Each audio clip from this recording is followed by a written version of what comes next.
What is up, everybody? We are back here at the end, well, pretty much the end of 2025, 12/26. So still got 5 days left, but what better time than after Christmas to talk about the beers that we actually enjoyed this year? And I've got a motley crew of YouTubers on here to talk about the different beers. We have Shane from Shane's Craft Beer Review. We got Chase from Nutmeg to Palmetto. We got Dave from Beer in Front, and we got Ray from Mars. I mean, the Alkanauts, which kind of is fitting for your name with some of the video stuff we're seeing there. So, but yeah, so just kind of kicking on the night after Christmas, and don't know who's all around, who's all watching. If you're in the comments, make sure you chime in as well so we know you're also there. We are streaming this vertical and horizontal, so whatever device you like, we are there and hopefully coming through clear for you. And that's what I got. So, guys, how's everybody feeling tonight? Doing good, buddy. Doing good. Happy almost New Year. Yeah. Almost. I'm gonna do mine diagonal. So is that okay if I like instead of vertical or horizontal? I'm gonna like. Well, yeah. And Ray's getting jiggy with it over there. So, so since it is kind of a celebration, I'm going to start off with a celebration fresh hop. Look at you! Look at you! Yes. Twins. So the goal of the year or the goal of the show is kind of the beers that you found to be the best beers you've tasted this year, and they don't have to be from this year. So they could have been cellar beers. You just had them this year, but you had to have them as of January 1st, 2025. And surprisingly, as good as Sierra Nevada Celebration is, and I've had a couple this year, it's not one of the ones I'm going to have on my list. I know people love it. I know people go after it. I know people dig when it comes out, but it's just from what I've had this year, it wasn't one of the top ones. It was good. It just wasn't one of the top ones. It was great, actually. It's always great. Well, that's because you never had Selly Drippins. Oh, look at you talking shit already. Yeah. Throws the mic down at 7:07. Yeah, I got drop the mic. That's it. End of the show. We're done. I got something for Chase. So that's for you, Chase. Style. Yeah, no, Selly Drippins, and I got a feeling that some of the beers to be mentioned here might have been from the Beer Tuber get together, which happened to be South Carolina, North Carolina. But I don't think you guys had Selly Drippins at the time, but you had some great beers when they came down, right, Chase? It only comes out in November, so no. Oh yeah, well there you go. There you go. Well, you got to get this first, and then it gets the Drippins from Celebration. So true. Yeah. But anybody want to start with the beers they actually one that really took them this year? They really enjoyed, were really a fan of. I got a feeling you guys know what my number one will probably be since I've had it for the first time this year. It actually was one of the ones that did deliver up to the name. I think Shane had that this year too. Yes, I think Shane did. Yes, courtesy of our friend from Connecticut. Oh, okay. Do you want me to start with that one then? Because I do have it here. Oh yeah, it was actually my number 2 beer this year, as far as I'm concerned. And for anybody who doesn't know, it's the holy grail of all beers. It's a bottle of Sam Adams Utopias. Impossible to get. Thank God for Vanessa. Vanessa hooked me up with this little bad boy. When you convert this money to Canadian dollars, this bottle's worth about $500 freaking dollars, and I would not have been able to get this without her help. So Vanessa, once again, I know I thank you a million times. Thank you again for this beer. I most recently had actually a shot of this yesterday while I was opening up Christmas presents. I opened it, I think I originally opened it in February this year. Had a shot, I think I had another shot sometime in the summer, and I had one yesterday. And it's really interesting to see, for anybody who's had it, how the flavor develops over that time. I really enjoyed it. It was really a very unique experience, and I'm just so happy I finally got to try it. Excellent. Well, since you started with that one, I'll go ahead and chime in. That was my favorite that I've had this year. In fact, it was the only beer I gave a 5 out of 5 that I had. You know, when you go into beers and you have the hype around them, sometimes you're wondering if something will live up to the hype. And that's a costly hype to live up to. Absolutely. Utopias, right? So absolutely. I actually had it, and I was really blown back by it when I actually had it down at the Sam Adams Tap Room here in Cincinnati. Which, if we ever do something in Cincinnati, we'll get you guys over there because you guys will love the stuff they're actually putting out. But that one was just amazing to actually get in front of and get into enjoy, and finally take off the list, right? Because that was like on the Yes. List to get done. You know, of the beers to try before you die, Utopia That's it. was on there. And Yeah. what I was going to also do, I'll pull this up here because as we were talking about the beers, I was planning to bring up like the Untapped stuff. And we can see here, like Utopia's an average of 4.45, which is a really high score with Untapped, the way people rate out, right? Because you have Treehouse stuff at just like 4.1 sometimes, right? And some of the other beers. And just delivered, like, and for the first time ever, 30% ABV this year, which made it even stand out even more. Oh wow. Yeah, it didn't feel like 30%, but if you had enough of them, the 30% would feel you. So Oh sure, absolutely. yeah, but that is one that I just, I found to be really decent, and I'm sure a lot of other people that are enjoying that as well are saying the same out here too. But if you get a chance to check it out, definitely do. I've seen it pop up in other spots. In fact, one of my local spots here, someone had bought it on Black Friday because they had it there with the Bourbon counties came out. So they came out with like all 5 of the Bourbon counties outside of the prop, because you got to be in Chicago where Dave is for that, and a Utopias. And some Costco's actually had Utopias this year, which is interesting. So might be a little easier to find out there now, but Nice. got to give it up. You hit Sam Adams, Utopias, definitely deliver with that beer there, and a crowd pleaser. And if you happen to be in the Cincinnati area, for the local folks that watch, if you made it out to Sam Adams and they had the Utopia anniversary that I was invited out, I mean, you got a chance to really go through a flight of different versions of Utopias. And I've got actually the one of the barrel Topias. They used a barrel out of it too, that I'm looking forward to doing that at some point to share. So very nice from Sam Adams. Very good. Who's got another one they want to talk about there? I'll do the 15-year beer from Revolution was by far my favorite. And they had two. They had the regular 15-year, and then they did an additional barrel aging with like this exotic Brazilian wood that really like brung out the cherry notes on it. I mean, that was phenomenal. That's one, like, I'm kicking myself that I only grabbed a 4-pack of, because it's gone.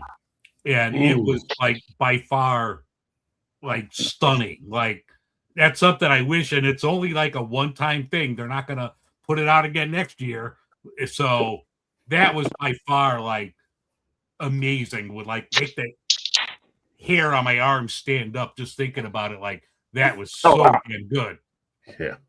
So was it the I mean, obviously the taste play, the aroma, all that stuff just combined together really kind of just popped for you on that one? It's yeah, it was everything, and especially like the one-off that that different wood that they used, like, just brung out like cherry notes on it. And it had nothing to do with cherries. It was just the wood that they aged it in. And they had some of that over at Fobab, and it was just like spectacular. You couldn't find any fault on this beer. This would be a 5 of 5, an Untapped 10 of 10. This goes to 11, whatever you want to call that beer. This was right at the top for me. excellent. Yeah, it comes in with an average of 4.43. So definitely, again, another highly solid number. Makes mention here about it being celebratory for the Deep Wood series. Fusion of extended age double barrel straight jacket and rye to heaven, each embellished with new French oak, then finished with a surgical strike of sweet and tart cherries. Sounds pretty good. Yeah. And Revolution always doing some great things, of course, as well. So and everybody loves the Deepwood series, so this one had to bring people back for sure. But shout out to them with the 15-year beer. something There we go. an eye on there to kind of check out as well. And let me see here. And then I'm gonna hit a couple of comments. Shout out to Jake. Cheers, my friend, and Merry Christmas to you as well. Good news. I tried a couple sips of Modelo Especial. Modelo, okay, all right. That's pretty common for here. For you go to Chipotle, a lot of people drink Modelo in like Chipotle or some of the Mexican restaurants. They serve Jake. beer in Chipotle? Yeah, Jake, Yeah, if you had Modelo had like a holiday version, and I have not seen that yet. And I even was at my local chain liquor store today because I heard that was really good. But I'm like, I'll try it. Yeah, Jake, have you had that one there? Because Jake's over in the UK as well. Shout out to Daniels and Benes. I'm trying to get that all in one there. One take. Welcome, my friend. Great to have you as well. Cheers to you also, Austin, being in the house. Good. We're getting some people here on the after Christmas night that are hanging out with us for a bit. And don't forget to let us know some of the great beers you had as well in the comments there. Hello. Mercy's in the house. Cheers, Adam. Merry Christmas to you as well. Says cheers to the panel, Shane. We got Vanessa in the house. We just talked about the Utopias, Vanessa, and just gave you props there with Shane and you Always helping give him get that Vanessa out. props. And then a couple more hellos. Hello. Is it me you're looking for? It's another hello. And Not sure why that doubled there. That's weird. yeah, too many channels to get a like on. Yeah, well, she's watching. Notice she's watching through the different channels and stuff too. So that's why I came up there a few times. Cheers to Ryan in the house. Great to see you, my friend. Ryan actually also has the channel there with the Cincy Brewdad. He couldn't make it in tonight, but I said, hey, somebody comments on this beers you actually had. If you haven't checked out Cincy Brewdad, make sure to check him out as well. New Utopia out. Yum. I am buying a house. I will postpone the Utopia purchases. Okay, well, postpone you might not get for a while, but I mean, it's all about priorities. Yeah, but you know what? Like you could do like the Utopias bottle, like Heineken used to do with their square bottles, and use those as bricks, Vanessa, and just build your own house out of the Utopias bottle. Yeah. Nice. There was the Heineken house. No one's done a Utopia's house. That'd be a pretty expensive house, I guess, and we're in terms of beer, but yeah. You might be able to deduct that as like a building expense, though. As a write-off, write it off, right? Yeah. That's not a bad idea, actually. Not a bad idea. All right. Who else has another great beer they tasted this year? I got one for you. I'm sure you guys are aware that I'm not overly fond of the dark beers, but if you'll allow me, Ray doesn't like anything. That's true. Fair point. Oh, hold up here. I like a lot of stuff, but I've got a little slide here that. You got a slide. Allow me to share that. Yeah, so he actually brought his own slides. All right, you told us to be prepared, so I did. So, a flavored stout. Hold on, one of my tops. You're prepared. So. One of my tops this year. I'm shocked, and I've actually got 2 dark beers. This year, which I don't know what's going on. Something happened, but so it's look at the nice rotating shit you got. Oh yeah, man. Yeah. This Margot Milk Stout from Brimstone Brewing. Now they make this just about every year, and they try something a little different. This year they did it with strawberry. Let me tell you, I think it comes in at like 5.2% ABV, so it's not a really strong one. Unlike your Utopias and your 15-year, it's not one of these barrel aged beers that are just insane. But it's smooth, it's creamy, it's chocolatey, it's coffee, it's strawberry. It's a weird combination. I love it. I'm actually going to try and get out and buy a couple of more cans before they run out, because I think Shane needs to try this one. Yeah, I was just going to ask if you could grab me one while you're there, Ray. Yeah, I don't think I'm going to be out there anytime soon, so thank you. Yeah, I was able to get 2 last week when I was out there doing a show, and I drank one and I shipped one off to Alan at one flight down, just because he had one of the really not so friendly Margot Milk Virgins a couple of years ago, so I figured we better redeem this one. So but yeah, so this was one of my top beers from this year. So it is the Margot A Milk Stout, right?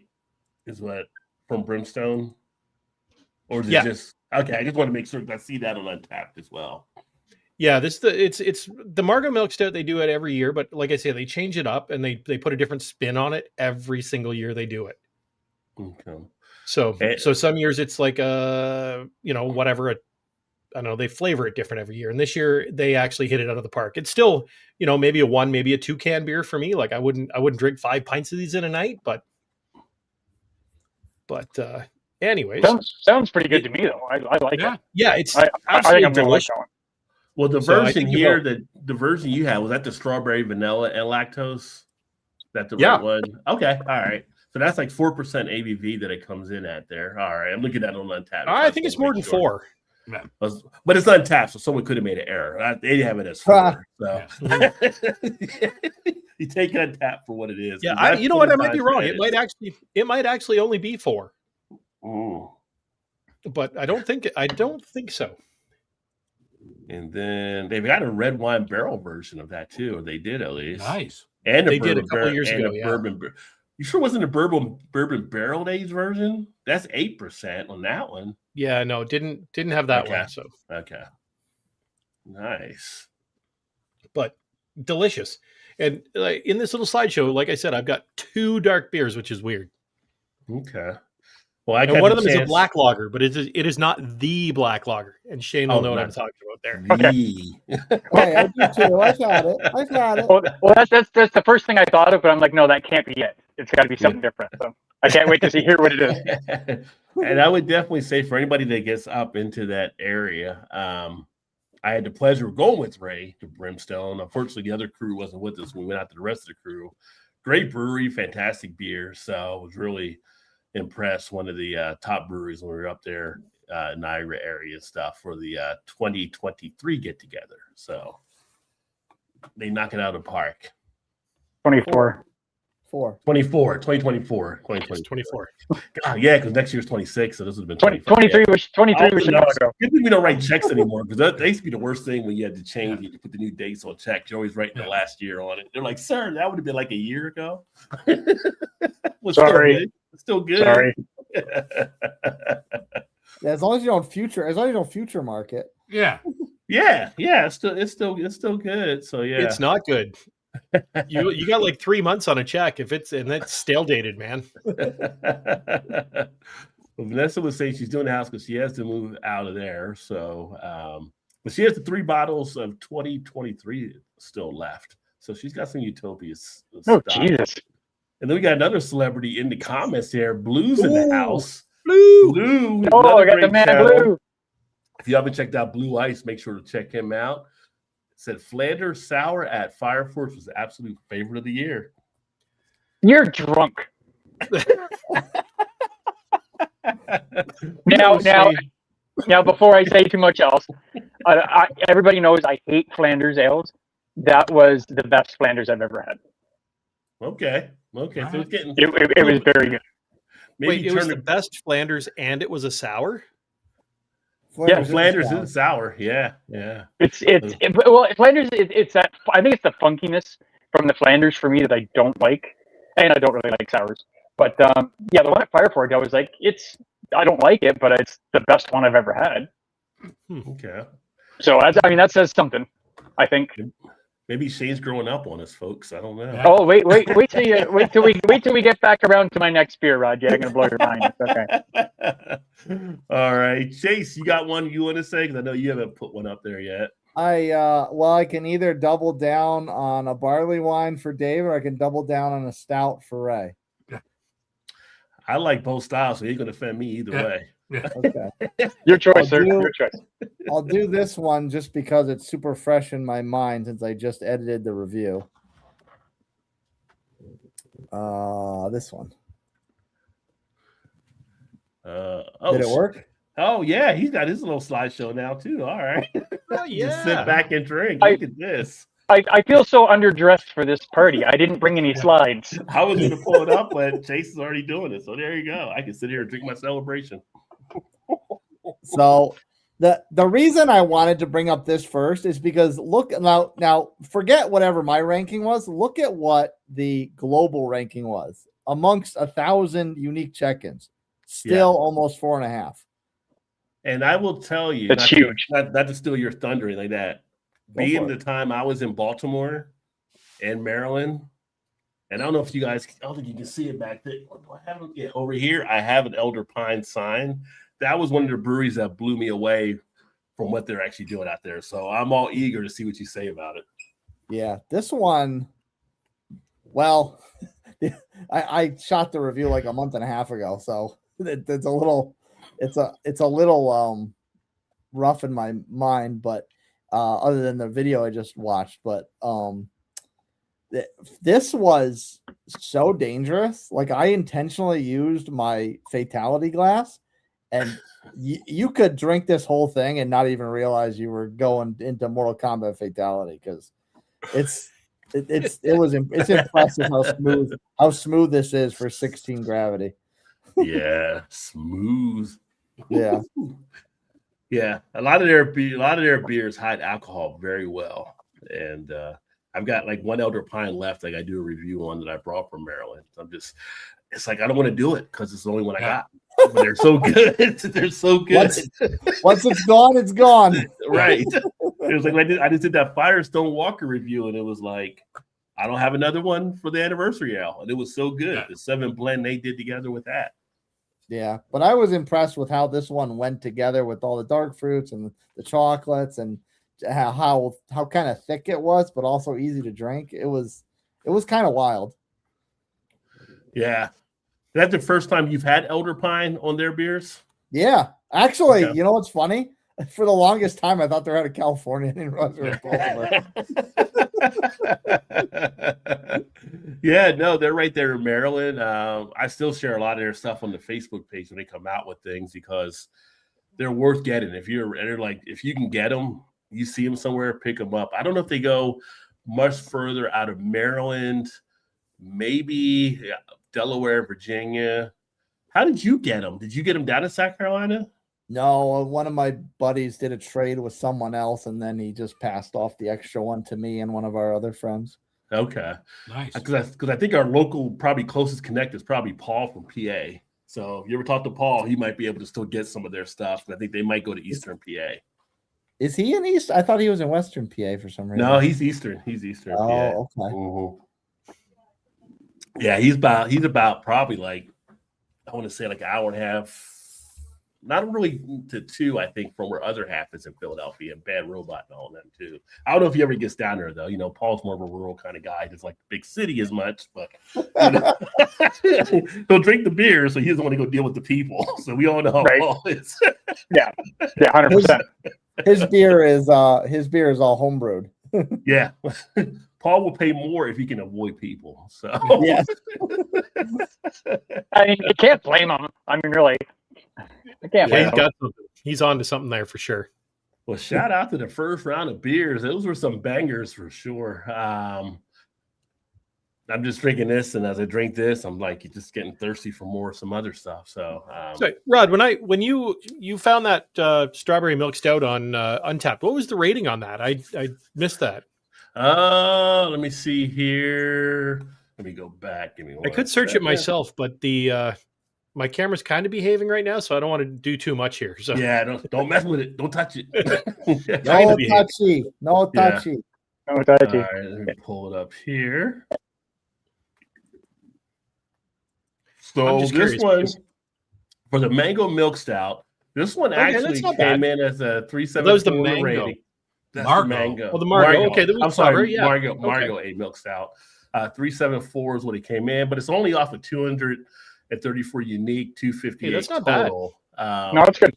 Yeah, and that's where I saw the 4% ABV. And keep in mind, Untapped is just Untapped. So I see Yep. people in Untapped that would have a chocolate stout and they would write as too chocolatey.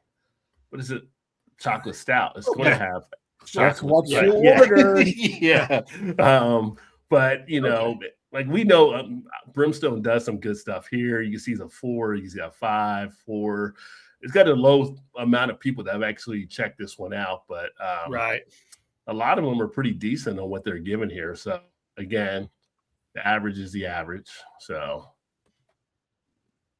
but I would definitely give it a go. I mean, that the strawberry, the vanilla, and the lactose. I've actually got one of the Neapolitan Boulevard strawberry chocolate and vanilla. I haven't tried either of those yet. I need to do those too, but I'm a big fan. Yeah, I'm of super that. spoiled. I get they've got a concert venue there. If you know, most of you guys know, in the upstairs section of that brewery, and I work there, so I get out there, you know, once or twice a month, doing shows there, and I get to try all the new beers. And you know, I've got my personal favorites, which I happen to just have my absolute favorite IPA right here. But Okay. Well, we can talk about that one here in a second too. oh, then, it's there, man. It's there. Let me hit some of the comments and stuff here. Brian said, I had 4 top beers this year. Okay. Bada Morgana, Apple Brandy Barrel Aged Belgian Quad from Street Side. Say that 10 times fast. Yeah. Right? Okay. So Yeah. apparently I need to get to Street Side again. Street Side is a pretty cool. I think Street Side to me is one of the more underrated breweries in Cincinnati. They put out some phenomenal beers. In fact, when I got together with Joe from the Beer Patrol and Todd and Eric, and they came in town, and Joe's dad, I took him to Street Side, and it was just blown away by the great beers that we actually had there. And so I need to check that one out. A lot of people go Street Side because of their IPA. They got a really good hazy IPA game they're doing, but knowing they're doing a Belgian quad, okay, you got my attention now for sure. Kenosha, Knickers, Maple. Oh, Maple. That's Shane's keyword right there. Right. That's it. And Somebody said maple. And bourbon barrel aged streusel inspired out from Sonder Brewing. Okay, Sonder's also another one here in Cincinnati, and they do some pretty good beers as well. I had not seen that one out there. Okay. Okay, I No- want one of that, like maple Yeah. and apple. Come on. Maybe Yeah, an yeah. apple. Yeah, Yeah. Kenosha Kickers. I'll keep that in mind. Yeah, Let's see from here. Home Alone. From Yeah. Home Alone. Yeah, I know. Yeah. Shout out to Amarillo Beagles. Hello, cheers, Biggies. welcome. And Avena Colombiana from Samuel Adams. Yeah, I didn't try that one from Sam Adams, but they got so many good stuff that's taking place there. And the 11th barrel aged double pastry stout from Fable Brew Works. Nice. So that's another one that's blowing up here in the area. Fable Brew Works. They're making a good name for themselves, and I need to definitely try to check them out too and see what they're actually putting out. But I know one right there is pretty good. Wanderer Monsters is another one that we have locally that I'm trying to get into some more. Rise, So they how all long is sound the drive? delicious. Yeah. How long is the drive from here to Fabled? Fable Brew Works for me is probably about half an hour. Okay, and from here to you is what, 6 hours? 5.5? 5.5. Yeah. All right. So, I mean, if we ever do like a Cincinnati get together, I mean, there's going to be a lot of things you have to choose and narrow down from. But there's so well, much why don't good we beer. just like come down one weekend each month and Hey, that works. That works for me. That works for me. You know, you're welcome. I wish know, I could afford it. Yeah. Bring Paul and his wife can hang out with your niece because they had a real good time when they got to meet each other and stuff. So yeah. And we get Todd and Shannon to come up because they're just an hour and a half south of me. And Chase isn't very far. He can just pop on over. You can pop on over. Sure. Yeah. Yeah, you're on the border. Cincinnati's on the border, so that's like, I'm gonna guess maybe 4 hours.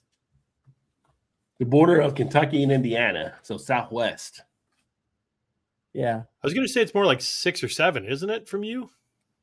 No, No? because I've driven to. It took me 8 hours to get to Central Indiana. Oh and wow. it's like 2 hours. It was like close to 2 hours from the border, the Kentucky border to outside Indianapolis. Okay. So my guess is it's probably about 4. Oh, chug a lug, Dave. Not I will.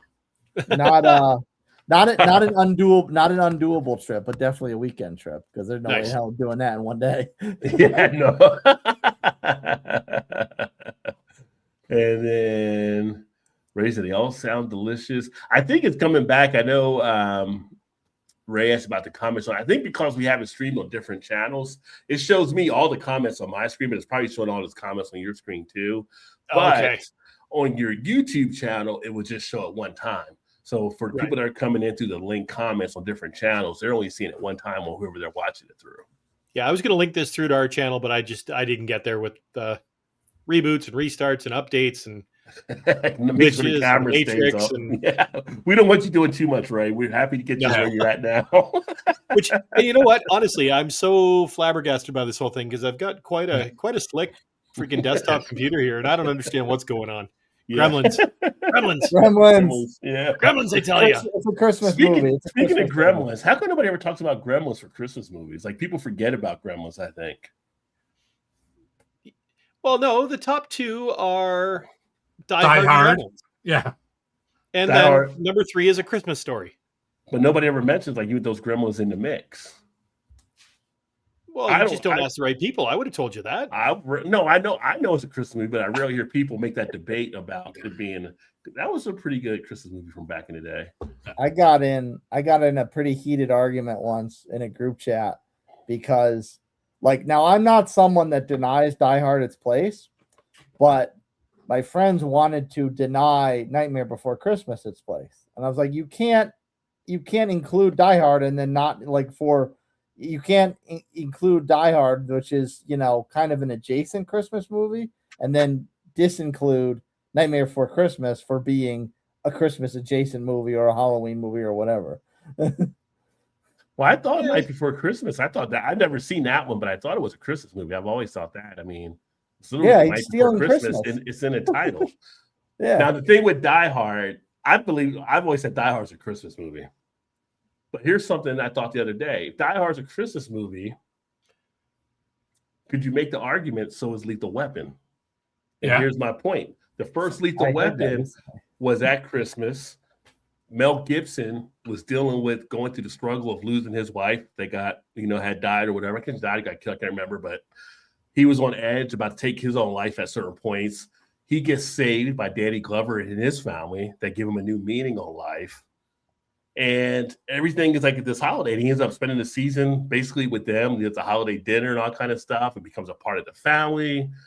So I'm like, if you can make the argument on Die Hard, why couldn't you make the argument on Lethal Weapon? Because nobody ever does. And But- Danny Glover's wife in Lethal Weapon is Darlene Love, who sang one of the greatest Christmas songs of all time, Christmas Baby Please Come Home. There you go. Yeah. So I think I'm people just forget saying, about- people maybe they forget about Lethal Weapon, but Lethal Weapon might be that one out there too. If you're making it for Die Hard, Lethal Weapon's right there as well. True. That is true. Yes. So just throwing that out there. So for next year's debates, have that with the family, folks. Yeah. Oh, you see here. Yeah, so Ryan said he only sees them one each. So whatever channel they're watching as viewers, they only see the comment come up once. We're just seeing the multiple on our end Yeah. because everybody's links coming through. Let's see here. Have you tried simply lemonade and Kool-Aid mixed together? It's really good, especially with the tropical punch Kool-Aid flavor. With I haven't had vodka? Kool-Aid in a long time. Yeah. With vodka? Yeah. Well, yeah, why not? We were poor. We had Weilers. We didn't have Kool-Aid. Weiler's was a knockoff Kool-Aid, wasn't Yeah. it? Yeah. We couldn't afford Kool-Aid. Cheers, Sam in the house. This lovely Up, day Sammy? for a beverage.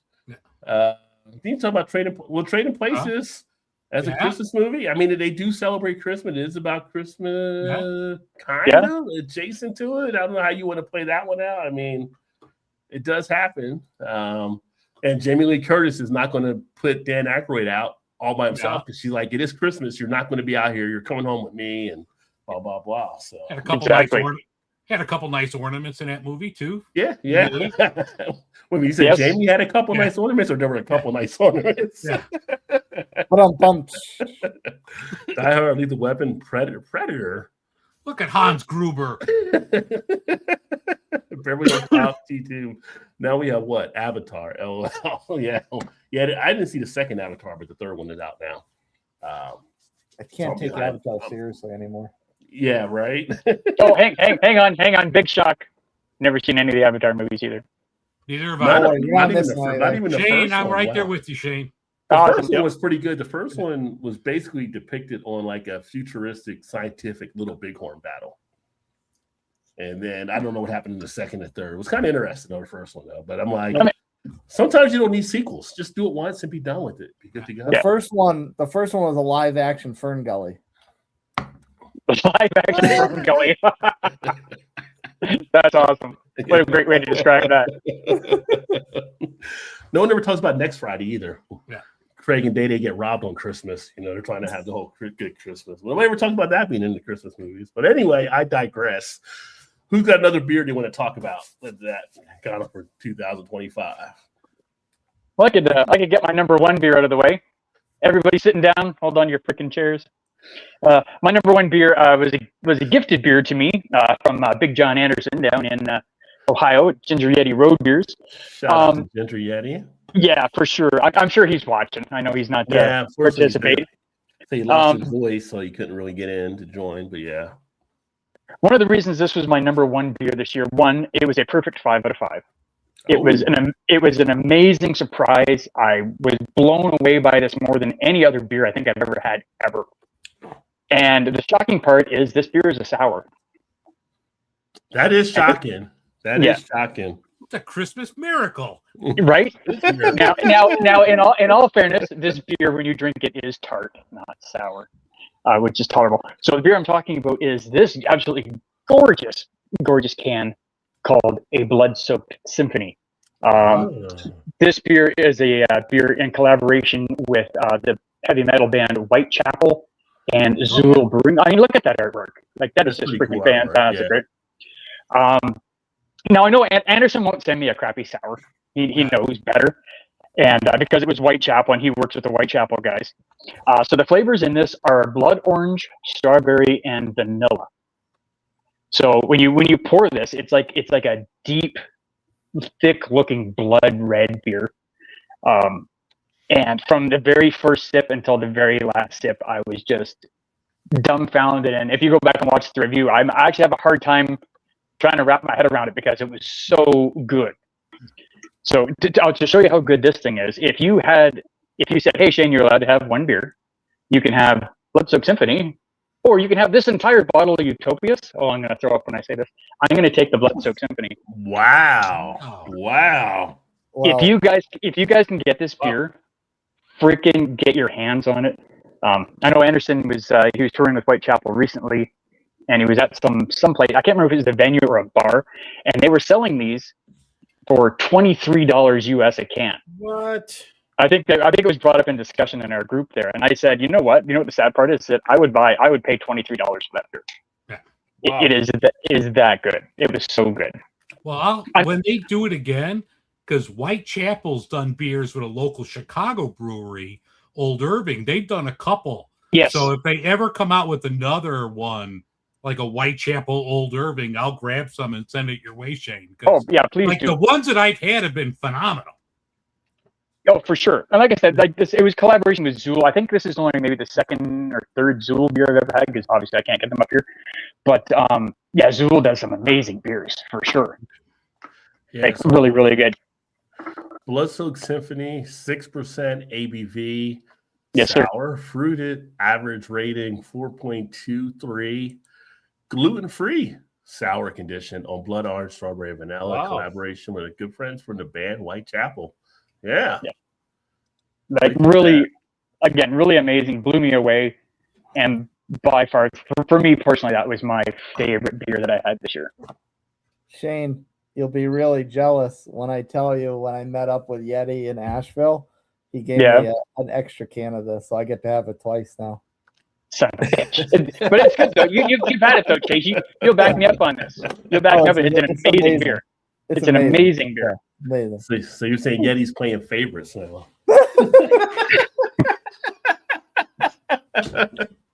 Well, he's got to send one to Chase because fellow redhead, and he has to send one. Ginger's got to stay together. Ginger's got to stay together. Right. And I think and of course he sends one to me because I'm like the poor Canadian neighbor that lives upstairs whose parents beat him, so he feels bad. So he's got to send me one every once in a while.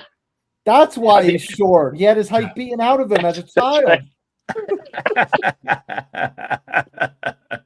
Actually, I like to blame it on my mom's cooking. Actually, my mom was an awful cook. So Sammy Right. said, "A Festivus miracle. Can we please air our grievances, our feats of strength to claim the poll?" So, yeah, Shane's bringing in Festivus with a miracle here now. So, right? who knew a sour would be? So somebody got to Yeah. record that so somebody knows, because other guys won't believe us in the group. Like, what do you mean Shane said That- his it's favorite beer? It was. Well, I can't It was. stay too long, fellas, so I'm gonna crack open one of my top 5, and then I'm gonna have to bail.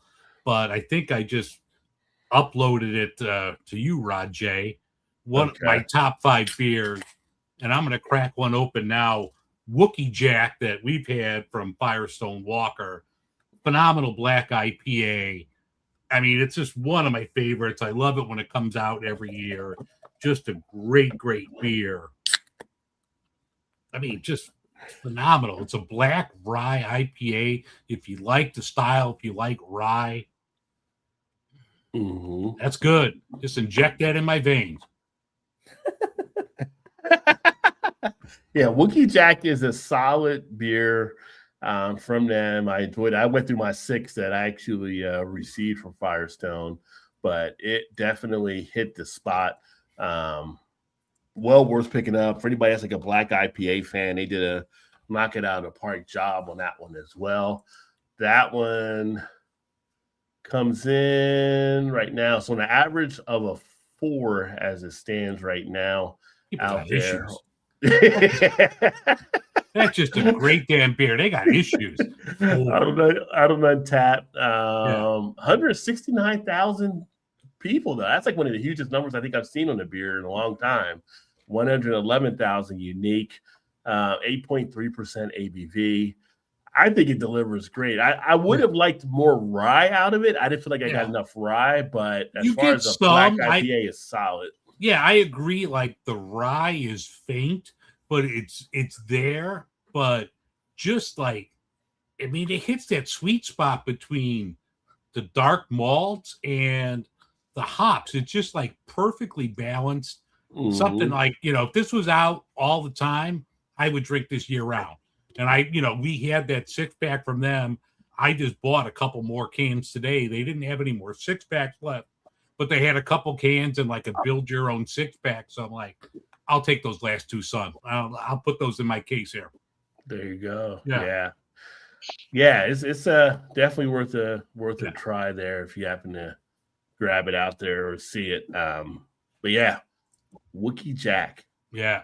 So, guys, I'm going to take off. I got to cook some dinner. So we'll talk to y'all later. Have a great rest of your holiday season. Happy New Year. Rod, I'll talk to you tomorrow. But cheers, everyone. Have a great holiday season. All right. Hey, cheers, Dave. Merry All right, Christmas, Happy New Year, my friend. Yeah, we'll see you.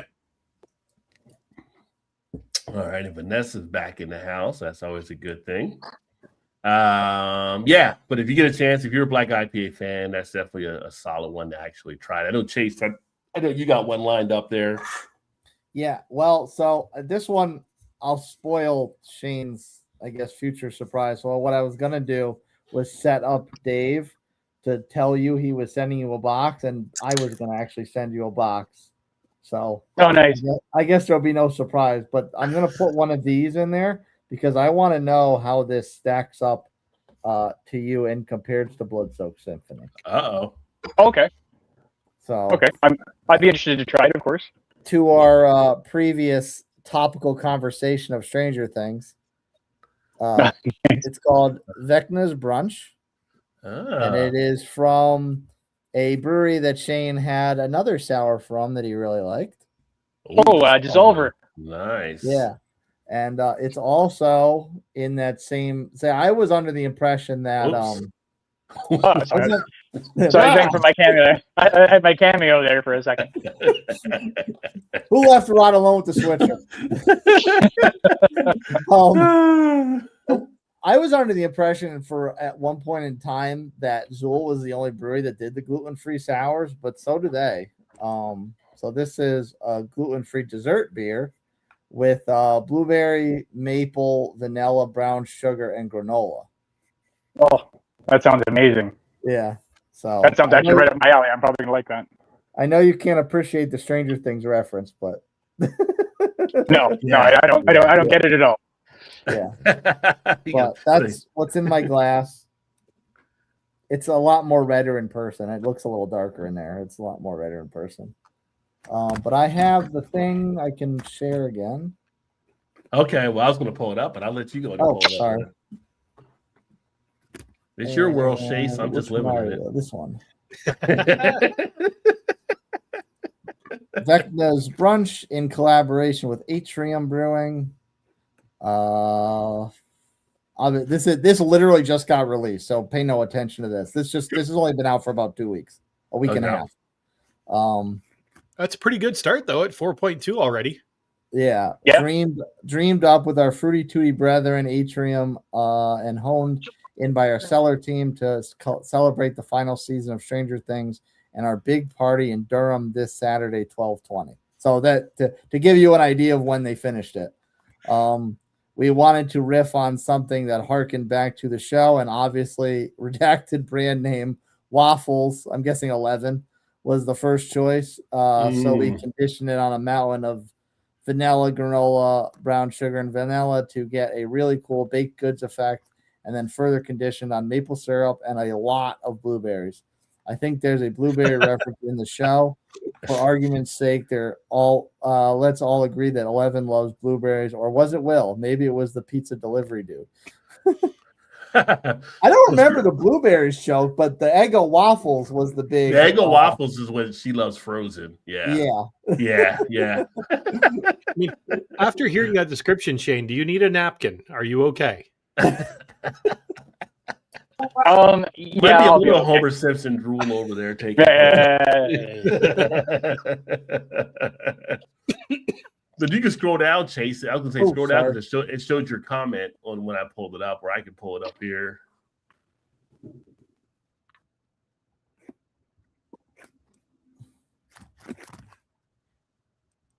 Where? Oh, Oh, yeah. yeah. There we go. There you go. Far right smells like vanilla cake and cranberry juice. Tastes like a strawberry tart cookie with maple syrup tanginess. Now Shane can drool a little bit more. Yeah. I don't know how you go wrong with maple syrup in a beer. I'm sorry. Especially if there's actually real Canadian maple syrup in it. Yes. I haven't found out Oh, how yes, you I screwed went up there. on it yet. Oh, yes. Yeah. None of the artificial BS that we have in the States. Yeah. That's right. Well, and if there's anyone that can pick out which one it is, it would be Shane. Yeah. None of that Speaking high of- fructose corn syrup crap. That's Speaking right. of maple, I just finished that 25 pounds of bacon that you brought down or whatever before. Did you Was that- finally get it done? Good for Finally you. got it done this past weekend. Attaboy. I pulled the last batch out that was frozen, but yeah, Shane came down with this industrial size, like Costco. Head to the No, bunker, it box wasn't of bacon. Costco. But No, I'm saying Costco size. Head to the Yeah. bunker, box of bacon because you might not be coming out for a while. Like I was like, what am I doing with all this bacon? Me and Todd are like, I got it too. Like, what are you gonna freeze do? it and cook it. Yeah, it was so Was that good from, though. It did was that so come good. from the medium pink market? Yes, that's correct. So good. That's like the best bacon I've ever had. Yeah. They do a good bacon, and well, I mean, everybody enjoyed it at the get together that me and Ray hosted last year. So Yeah. that's why I brought it down. Like, yeah, I said this is like awesome bacon that these guys do. Yeah.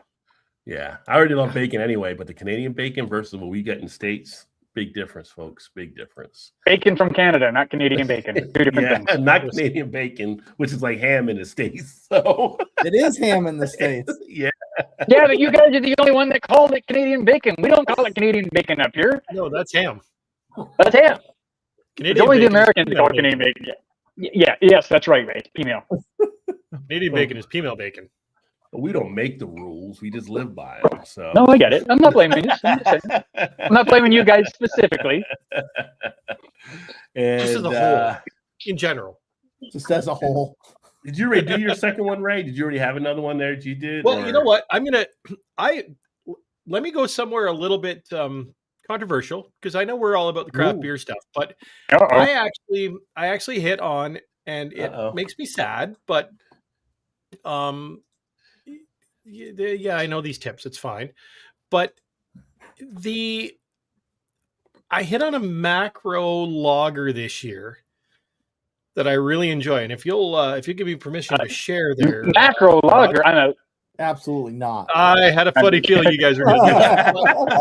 It kills me, but if Rod could, if Rod could see fit, it's this one. Really? Now, Okay. unfortunately, they're owned by Sapporo now, which takes them right offshore. I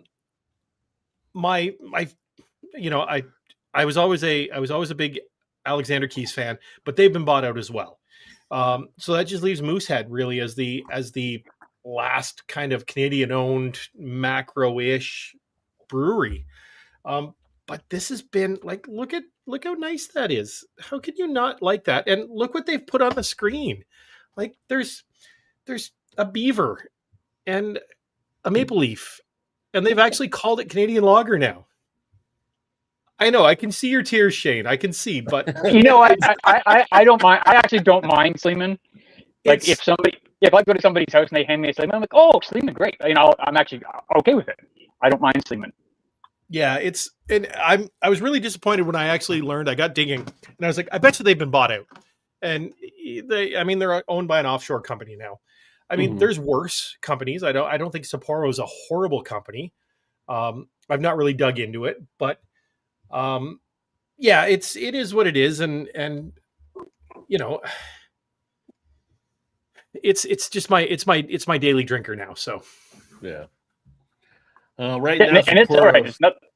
they still ahead, left go ahead. Stone. Well, I was saying Sapporo's that still left Stone alone for the most part. Although I forgot what company they were doing that they did like made him pull up stakes. I can't remember who it was out west, but it's it's a company, it's a corporation, and it's dollar sensitive. But some of the ones that are having success, they leave alone and hopefully don't do anything to change it up, because you do have some of these macros enforcing in different ingredients to cut costs, and people are noticing on some things, but yeah,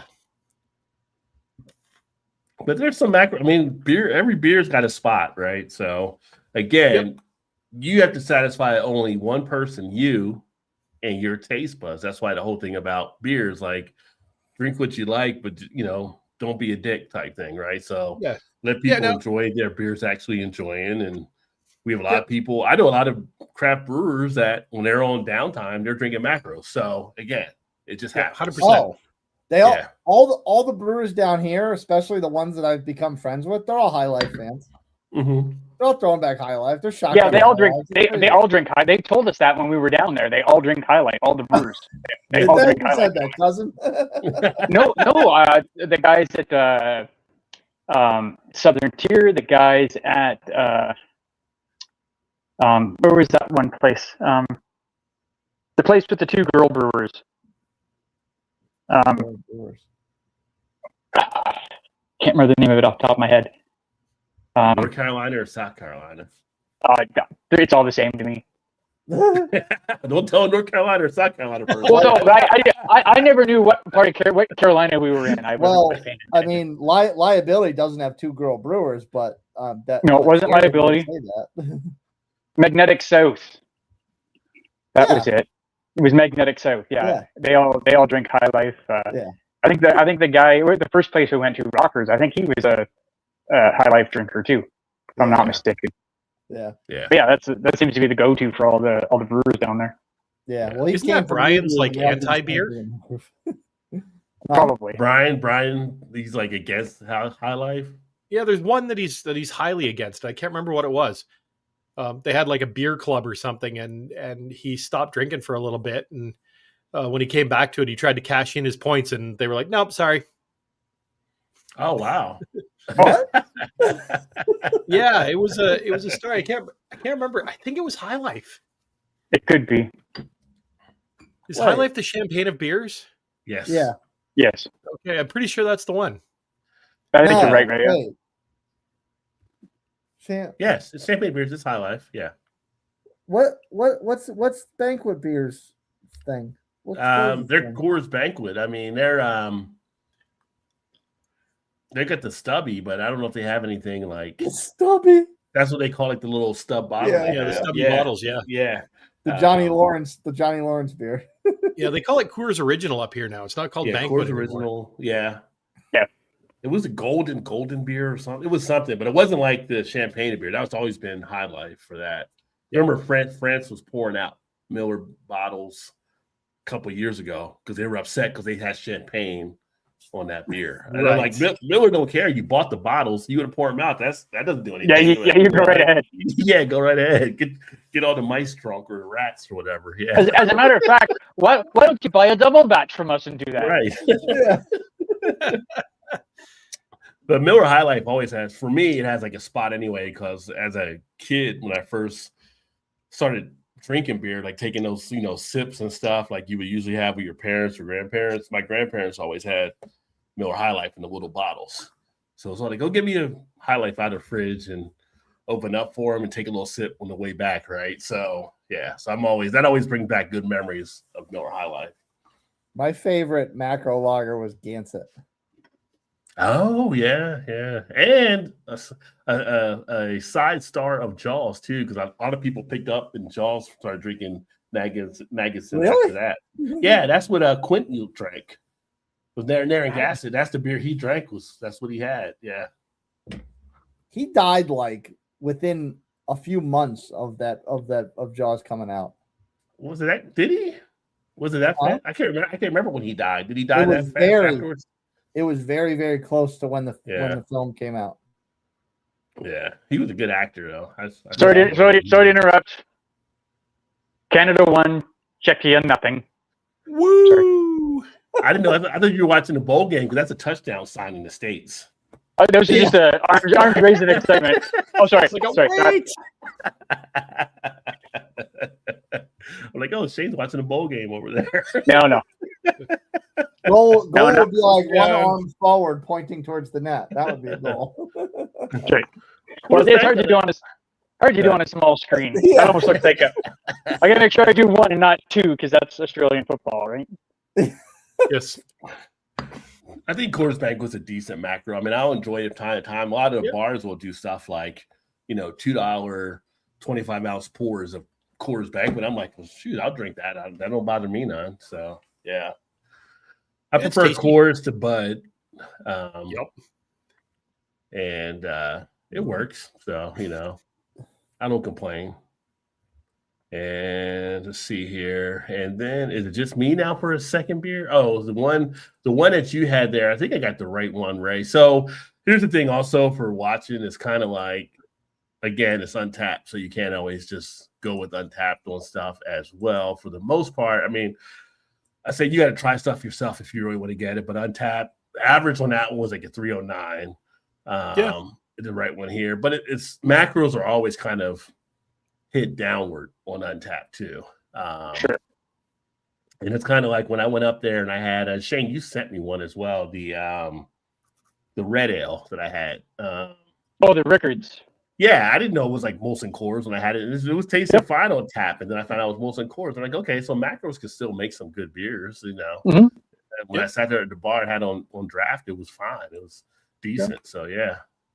Yeah, Rickards is my beer I have on tap if I go to a restaurant or something that doesn't have craft. That's just my go-to. Yeah. And speaking of Untapped, it's kind of funny. I saw there was a story that came out, or someone made a comment online that was going around some of the Facebook beer groups. Like somebody was blaming like Untapped for why some of the breweries are getting slammed on their beer like that and everything. And it's like, I'm pretty sure it's not Untapped. I'm pretty sure it's probably your beer is up to par with you think it is compared to what people are drinking. Because most people you talk with, they're like, they may look at Untapped and they're going to, a lot of them don't really follow it for the ratings as much as more to find out more information maybe about a beer. Because in the end, you have to taste it yourself because your palate is what you're trying to satisfy. So just kind of funny. But yeah, but sometimes when Untapped, people do put some stupid stuff out there. And it's just like, you shouldn't be posting. You shouldn't be commenting because you probably don't know how things are supposed to taste. I get that. So Right. People also don't understand that like Untapped is the people's ranking. You know, if they want rankings that are People champ. based on how the beer should be, they need to go on Beer Advocate. Right. They're two completely different venues. Yeah. Right. Well, Untapped actually owns Beer Advocate now too, though. But they let them do Oh. what they're doing over there. Wow, Yeah, they that's bought competition. they bought them like a couple of years ago. People don't realize it, but they bought them out. And then the other Oh, one used to geez. be the Rape Beer. They got bought up by AB and Bev, so everybody's kind of against that because AB and Bev own them. But yeah, Beer Advocate is definitely more involved in what people actually kind of put stuff into. But it's kind of like, I meant to mention this when Dave was here, like the Wookie Jack. It's a 3-time Great American Beer Fest winner. So it's, again, the average rating was a 4 out there, but it's the Great American Beer Fest. The judges are rating that like 3 times it's won gold. So it's kind of like they're probably on to something over here. So, but if you look at just the number, you're kind of like, I don't know if I want to try that. It might not be good. Well, no, trust me, it's good. So just always remember that when you go out there. Like I said, for me, Untapped, I post my opinion on stuff, but I usually am just doing it for me. And then also keeping notes. I don't want to do a whole note thing in a note log or whatever, right? You just do it on the phone and just anytime you're going to go back, you can see that there. But that's why I don't miss. That's why I don't miss a check-in, because I will forget. yeah. You know what's even easier, Chase? Just do like me. Don't even have Untapped on your phone. Yeah, but then I have to remember it. I'm not going to remember. No, you it. just don't check them in ever. But see, I like to check them in to remember. No, I get it. I totally Yeah. get it. I'm just my ADHD won't allow me to do that because I walk away and I'm like, oh crap. Well, it's funny when I buy Yeah. beer, I look on Untapped, like, did I buy this beer before? And if I see it's like marked on Untapped, then it's like, go to YouTube. Did I do a review on this beer before? So yeah, I got to get double system in play. So Yeah, Paul and I are at that point right now where it's like, dang, did we do this? No, we've never done this. Oh yeah, we've done this. No, we haven't done this. Now we got to search. Yeah. I can say it'll be 11 years in March for me doing the YouTube, and I've only bought a beer twice, one time. Wow, good Which for is- you. Yeah, Impressive. yeah. So, which isn't easy. So And you've for- only liked one beer enough to buy it a second time? Yeah. yeah. Pretty much. I've Rod's got usually, a fussy palate. He's got a fussy palate. That's all. Apparently. I've usually got a pretty good memory towards recalling if I've had the beer before. Once in a blue moon, I've been burned by it, but for the most part, I can usually remember on the spot if I've had it before. Yeah. Well, I would hope so. You're like 25 years old. You should have a Oh, good memory still. You're too kind. I was just gonna say, not that anybody cares except for Ray. They just tied it up 1-1, and 15 seconds later, it's now 2-1 for Canada. Sweet. I thought you said It's it was like- over. I thought you said Canada just won. No, not No, over. it just started. It just started at 8:30. Oh, So what is it? No, Your just- what is it? Your is it hockey? Yes, Yeah, hockey. World Juniors. World World Juniors. Juniors. Yeah. Because you said I World appreciate Juniors, the but you update, never Shane, said 'cause you never said World Juniors was earlier. Sorry, I'm Canadian. Just automatically assume every sport I talk about is hockey. Dave just said, "I know what it is," and you're like, "Okay, thanks, Dave." And that was It's the end. either We heard hockey of or it. curling. that was the end of it. Yeah, hockey or curling. You're absolutely right. 100%. Now I do like some curling. I do like watching some curling. I don't know why, I do- but it's I enjoy it's like curling. Well, Ray curls shuffleboard, every week. shuffleboard on ice. Shuffleboard on ice. Yeah. It's, Ray Canadian, it's curls Canadian everything. ice bowling. Canadian I- ice bowling. I've played curling. It is not easy. No, It's it's not. not. I haven't played in a couple of years, but I was on like 4 leagues, during the same year. Like I was just like every day I'm out curling. I haven't curled in probably 2 or 3 years now, I guess now. But yeah, Ray still. I know they got curls some every curling week. clubs in the States now. I've never been to one, but you can they got things where you get together, you can do I guess competitive curling against each other and stuff. But yeah, Yeah, I play every it's Tuesday fun. night. it's pretty interesting. It's a lot of fun, and it's 100 times harder than it looks. I can yeah. imagine. Yeah, yeah. So is But it's fun. it better be the push guy or the brooms guy? The But push. the guy, Well, the you guy do it that all. pushes off. You have to But do no, both. but which role do you enjoy more? Like being a push guy or the brooms guy? Yeah, but you do them all. You do them all. You Everybody do 'em all. sweeps. Everybody You throws. do them, but no, you do them all. But which one do you prefer? You can play Well- football and you can catch and you can run. But what do you prefer? Do you prefer to run? Do you prefer to catch? Do you prefer to throw? Well, nobody likes to sweep. I do. Oh, is that the Bev? See, Oh, there you go. You know what? No, I like sweeping because no, if you can get good at sweeping, you can really influence what's happening in the game. Yeah. Yeah. And and that's why I like sweeping, because I can sweep pretty good, And anybody on my team never could sweep as good as I could. So I was like my little pride kind of thing.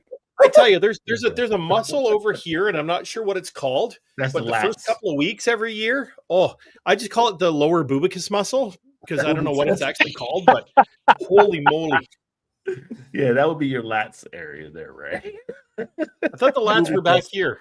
Right here. I like- Well, what are you saying? Right in here, right? No, it's Actually- like up and under Oh, here, under, the under, bubicus. under your pecs? Your pecs? It's under your lower. It's your lower bubicus. The lower bubicus. That's the freaking Rob, best name. for Rob, we muscle better ever. see an Opus clip for Bubicus. I'm going to need a new medical term. My lower bubicus muscle. Rod, we better see an Opus clip for Bubicus. Yeah, there you go. Bubicus. New medical term. Yeah, clip that, Opus clip. We'll get that right out there too in the short.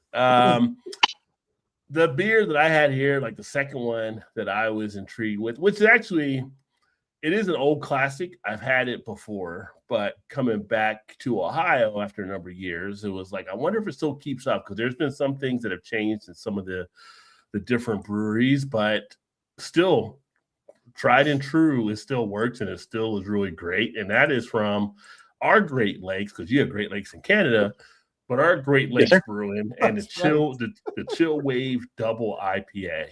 One of the more phenomenal beers I enjoy from the double IPA style. I have it rated higher than what they have here, average rated 4.01, 9% ABV. This baby is just smooth. It's got the fruitiness to it. It's got that still of a West Coast type feel, but it get like a little bit more of a fruity push out of it. It's just put together with the tropical hops coming into play. It's just a perfect beer to actually sit back and enjoy when you want that double IPA type feel and you want to sit back and just put your feet up and enjoy. This is one I've always got to kick out. I don't know, Chase, if you've had this one over the years, but Great Lakes, I know Yeti has probably had it up there since he's in Cleveland, but it is such a phenomenal double IPA. And Great Lakes does so many good beers anyway. This one has almost 200,000 people that have checked this in, 101,000 unique. So to have a 4 over that period of time tells you how good, solid it actually is. If you get a chance to check that one out, I would definitely say that is one to pull out or pick up. And they have some other great double IPA stuff they're actually doing there. I had the return of the Lake Erie Monster this year, which was also pretty good, but Chill Wave is definitely one of my favorites from them. And of course, they also have the Nafarasu Red Ale, which I didn't get this year, but that's always a solid one to get. If you're an Imperial Red Ale fan, you want to get the Nafarasu. That's just well done overall. It's funny. I was actually just thinking to myself that Shane and I should probably get together and do a jump across the ditch and buy some beers and try out some of these beers that we can't get up here. So Across the ditch. Yeah, because like Dude. to Cleveland is not that far, right? For you guys, I'd say Well, that I know that relative. yeah, but do we even need to go that far? Like there's some really good liquor stores and just over the ditch. Oh like, no, you might be within able to the get that hour. actually. You might be able to get that actually with their distribution. It might be like upstate New York, Yeah, or PA Yeah. even. that's what I was thinking. Yeah, Yeah, we could do that. yeah. we could 'cause do they have that. real Take a- good take a day trip. distribution. Yeah, a little road trip. Yeah. Go to Find a Mortalis. brewery to stop at while we're out. Go to Yeah, and- Mortalis. Go to where? Mortalis. Mortalis. Where's that? Can't Mortalis. be that far, can it? Mortalis in New York, right? Yeah. Yeah, Mortalis. What do you go other half too there in New York as well? But the other Where half's is not up by Mortalis them. Brewing? I thought they did one like in near Albany. I thought they put a location up near Albany. It's in unless I'm Avon. It's mistaken. far for them to get to Albany. Yeah, Well, I they was go thinking they were coming down. They had to come down. They have to go east also. Yeah. Yeah. You're Okay, right. so their Yeah. main brewery is in Avon, New York, but they've got a tap room in Buffalo, Yeah, 1250 Buffalo's Niagara Street. So yeah, Buffalo's where that's not Joe far. usually goes. No. So yeah, it's Buffalo. Yeah. That's freaking no time to get to Buffalo. and it's perfect, Shane. They're popular for their fruited sours. Fantastic. are. No, Shane, you will put the Hydra and the Demi Hydra series up there. Yeah. Really? Okay. Yeah. Although Like I said, they do I'll need always try a sour. I will always try styles that I don't like. No, I will, those are and I will continue to do it because I will eventually. I much like this one, and like I said, even that Flanders, even though I really didn't like it too much, it was the best one I had. So I will continue to try styles I don't like. Well, that's the Apparently- thing. You always. I'm sorry. Go ahead, Ray. Oh, sorry. I was just going to say, apparently Mortalis does mead as well. So Oh, nice. I was gonna say with the Shane's thing. Yeah, I mean, doing the styles, and I use like Shannon as an example. Shannon hated like IPAs until she had Bell's Two Hearted. No, it's a good And beer. then she was like, "Oh, that like That's a this." great And beer. I was like, "That's an IPA." She's like, "Really?" Like she really enjoyed it, so she still likes that beer, from I believe. So yeah, sticking with stuff, trying different stuff. Not every beer is going to always be that definitive style, possibly, because someone's going to do something different. It might grab you with a different version of that style. And shout out to What's Your Beer in the House. Cheers. Speaking of Todd and Shannon, Hey, they're there. I thought they There were you busy are, right tonight. there. Look at that. They're their local brew. What local brewery are you at there in the Louisville Oh, or I- Indiana area? I'm gonna guess. Let me guess. They're at Dunham Day. Over the other one? Their other one used to be Perpetual, right? Lady of what was it? They're Perpetual Hop. Perpetual Hops. Yeah. Yeah, Perpetual Hops. I mean, that used to be their local spot. Could be a different one. I'm gonna guess they're at Dunham Day. They do go there, and that's a great place. Amazing pizza at that place. Oh my god, really good. Unfortunately, they're going to be it had to be Todd's responded. Ding ding ding. You got it. Which one is it? Dunham Day. Right. Is it that one? Okay. Yeah, it's right there. Because I said the other one. He didn't say which one it was for sure. Yeah. So Yeah, they great little brewery. Small, the tiny little place, but great beer, and their pizza is top of the charts. It's really good. yeah. Is that the one their friends are working that they came up with too? That they've been doing some different stuff, I think? Is that a different one? Could be. Okay. Yeah, I know they go to Dunham Day quite a bit, and they, Yeah. they have a lot of Bottom day. Okay. yeah. They have a lot of. I know I've seen them post stuff about like euchre tournaments, and I think they did some golf or something like that. So they do a lot of stuff with their community, right? So it's a nice Yeah. that I like in a brewery. You guys play euchre in Canada? Yes, Oh, sir. yeah. Yeah. Okay. I didn't learn euchre until so it's 2025. So I was probably about like 2005. So it took 20 years ago or whatever. I'd never played growing up on the East Coast. We play like spades, or you would Okay, yeah. play or you play like hearts. Never knew what Hearts, yeah. euchre was until I came to the Midwest, and we play. They told me how to play during one of our softball tournaments. The softball thing, we do a softball tournament. You play like 3 or 4 games in a day, so you have time in between. They told me to play euchre, and then it's like they're kicking out people. Like you can kick out partners in euchre. That's pretty cool. I kind of like that. Like if they're getting upset with their partners, they just kick them out. Like, okay, you're not helping me out. You're out of here. Like, you can't do that in spades. You got to keep playing with that person whether they know what they're doing or not. So, Right. No, I learned. I think I learned how to play euchre when I was like nice. early teens, like 13, 14 maybe.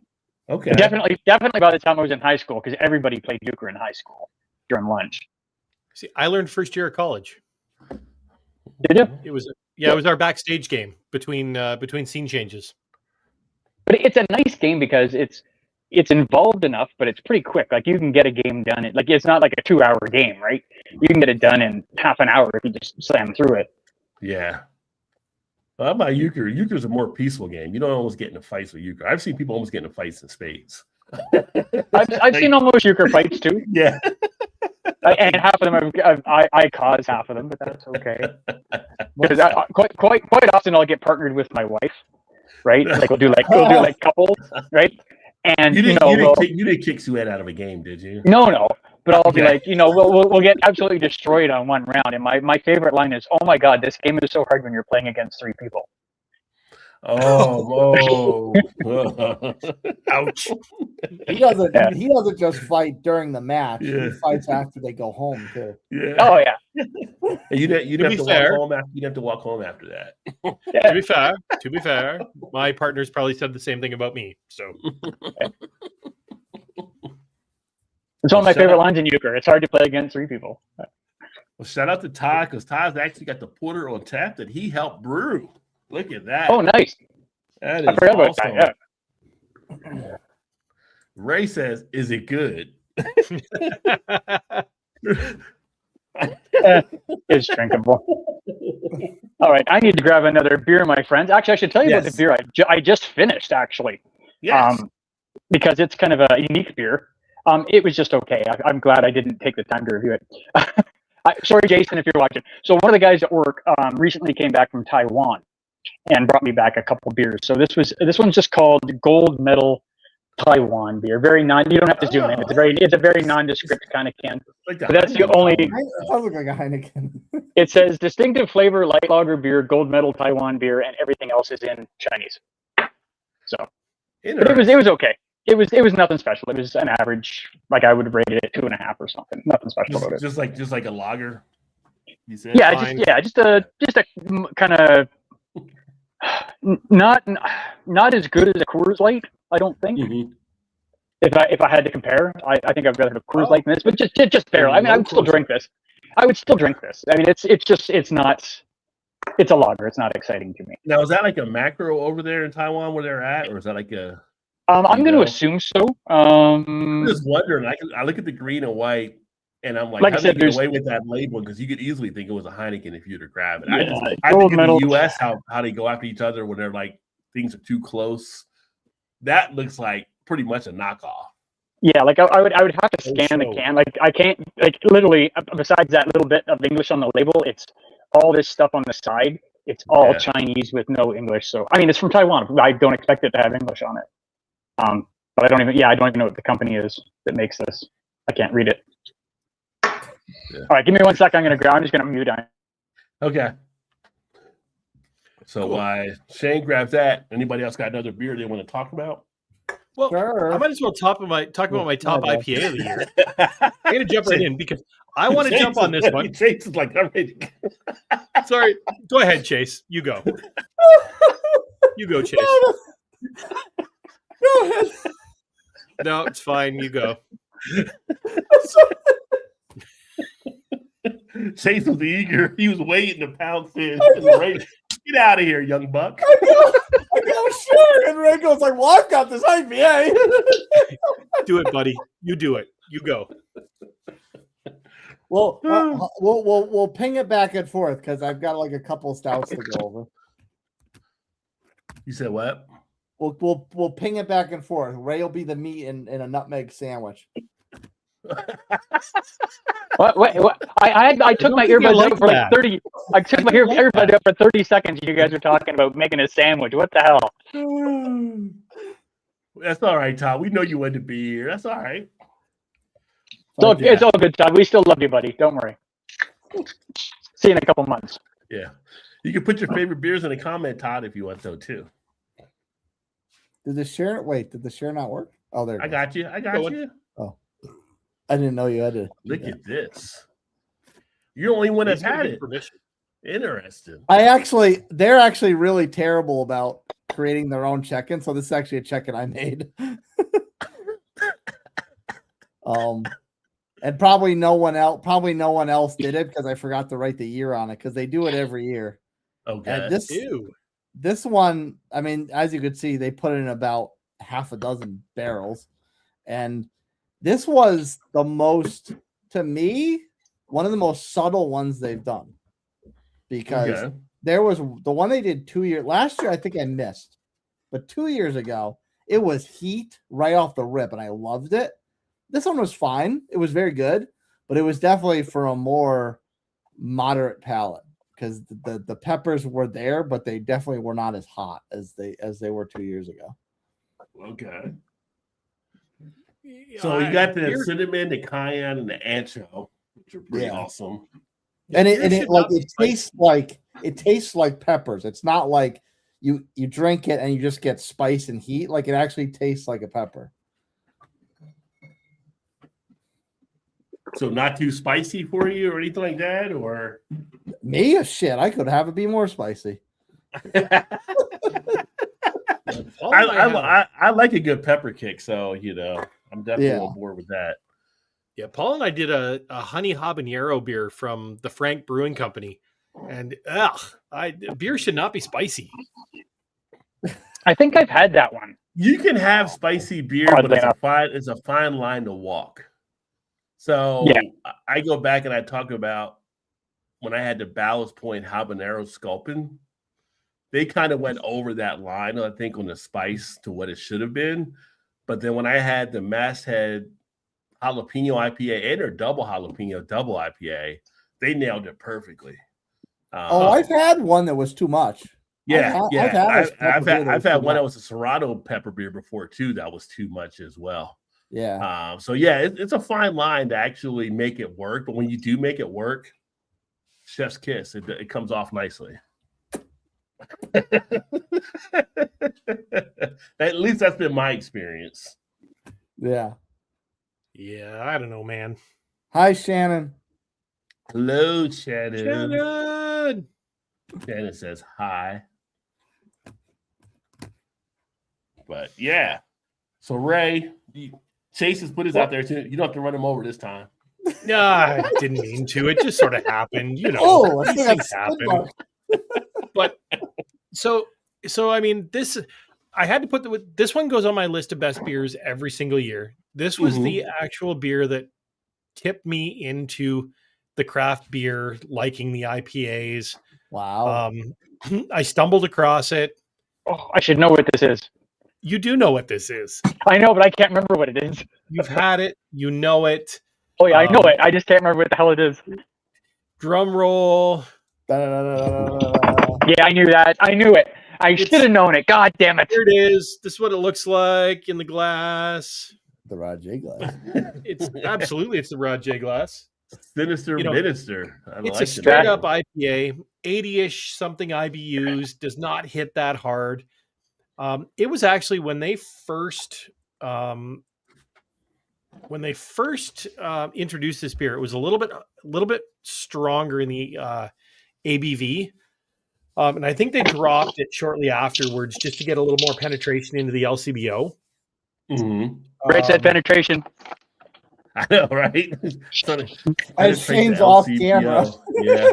Sorry, I was reaching for a pen. I have to make notes. You guys know I forget. Work it into the LCBO. You know what I'm saying? Yeah, but yeah. So this past summer, funnily enough, they released the more Sinister Minister. Ooh. Oh, did they really? Is Yes. Oh, I didn't know about that. I didn't know about that. And it was very, very, very close to the initial recipe. And I think it came in at like 8.2% and 95 IBUs. So it was, but again, it was like, wow. that's Right in really my not- wheelhouse. Yeah, it was like, you would have loved it, Shane. Oh, absolutely. They did not can it. Oh, really? Oh, I hate that. Yeah, they went, just draft only. yeah, they went in-house only. I had that happen to me once before when Liability did the double version of Mortal Wombat. They only did it the one time and they didn't can it and they've never done it since. And I asked Jared every time, can you please make this again? Because it was so good. Yep. Hey, Chase, have you had the Sinister Minister? That No, one we're just talking about. Okay. I've never seen that can in my life. Just so you know, I have it written down on my pad here, Sinister Minister for Chase. You would love it. Okay. It's a nice bitter Westie. So I was thinking of you, so I'll try and grab you up a package maybe in a month or so. I'll get a collection for you. Okay. Send it down. Yeah, we'll work let's talk, Shane. We'll get something together to send out to these guys. So here's the Sinister Minister unfiltered, aggressively hopped IPA, vibrant and perfectly balanced, poured in rustic orange color with an exclusive multi backbone, dry hop to finish, testifying the dynamic citrus, floral, and stone fruit notes with resinous pine. Mm-hmm. So yeah, so this one, that's exactly what you get out of that beer too. Yeah. Exactly what that description is. yeah. So this one came in average 375 out there. That's low. 12,000. Yeah, 9,400. Yeah, I think it's better than that. Yeah. Well, I've actually had that one when I was up there when I went with Ray. Yep. I'd probably have to have it again. I had the taster, but I gave it a 3.5 when I had it. I had to see that. So I think with that one, maybe the bitterness might throw some people off because it is a pretty bitter beer. But it was 85. I'm used to the bitter type stuff though too. I think it was a taster that I had, and I don't know because I was having the other one. It was part of a flight that I had on stuff too there. So Yeah, Right. that can but mess you up 3.5 too, is not 3.5 is not a terrible score for me though, because 3.5 is a decent beer. Just to Yeah, give for it a sure. try to. Yeah.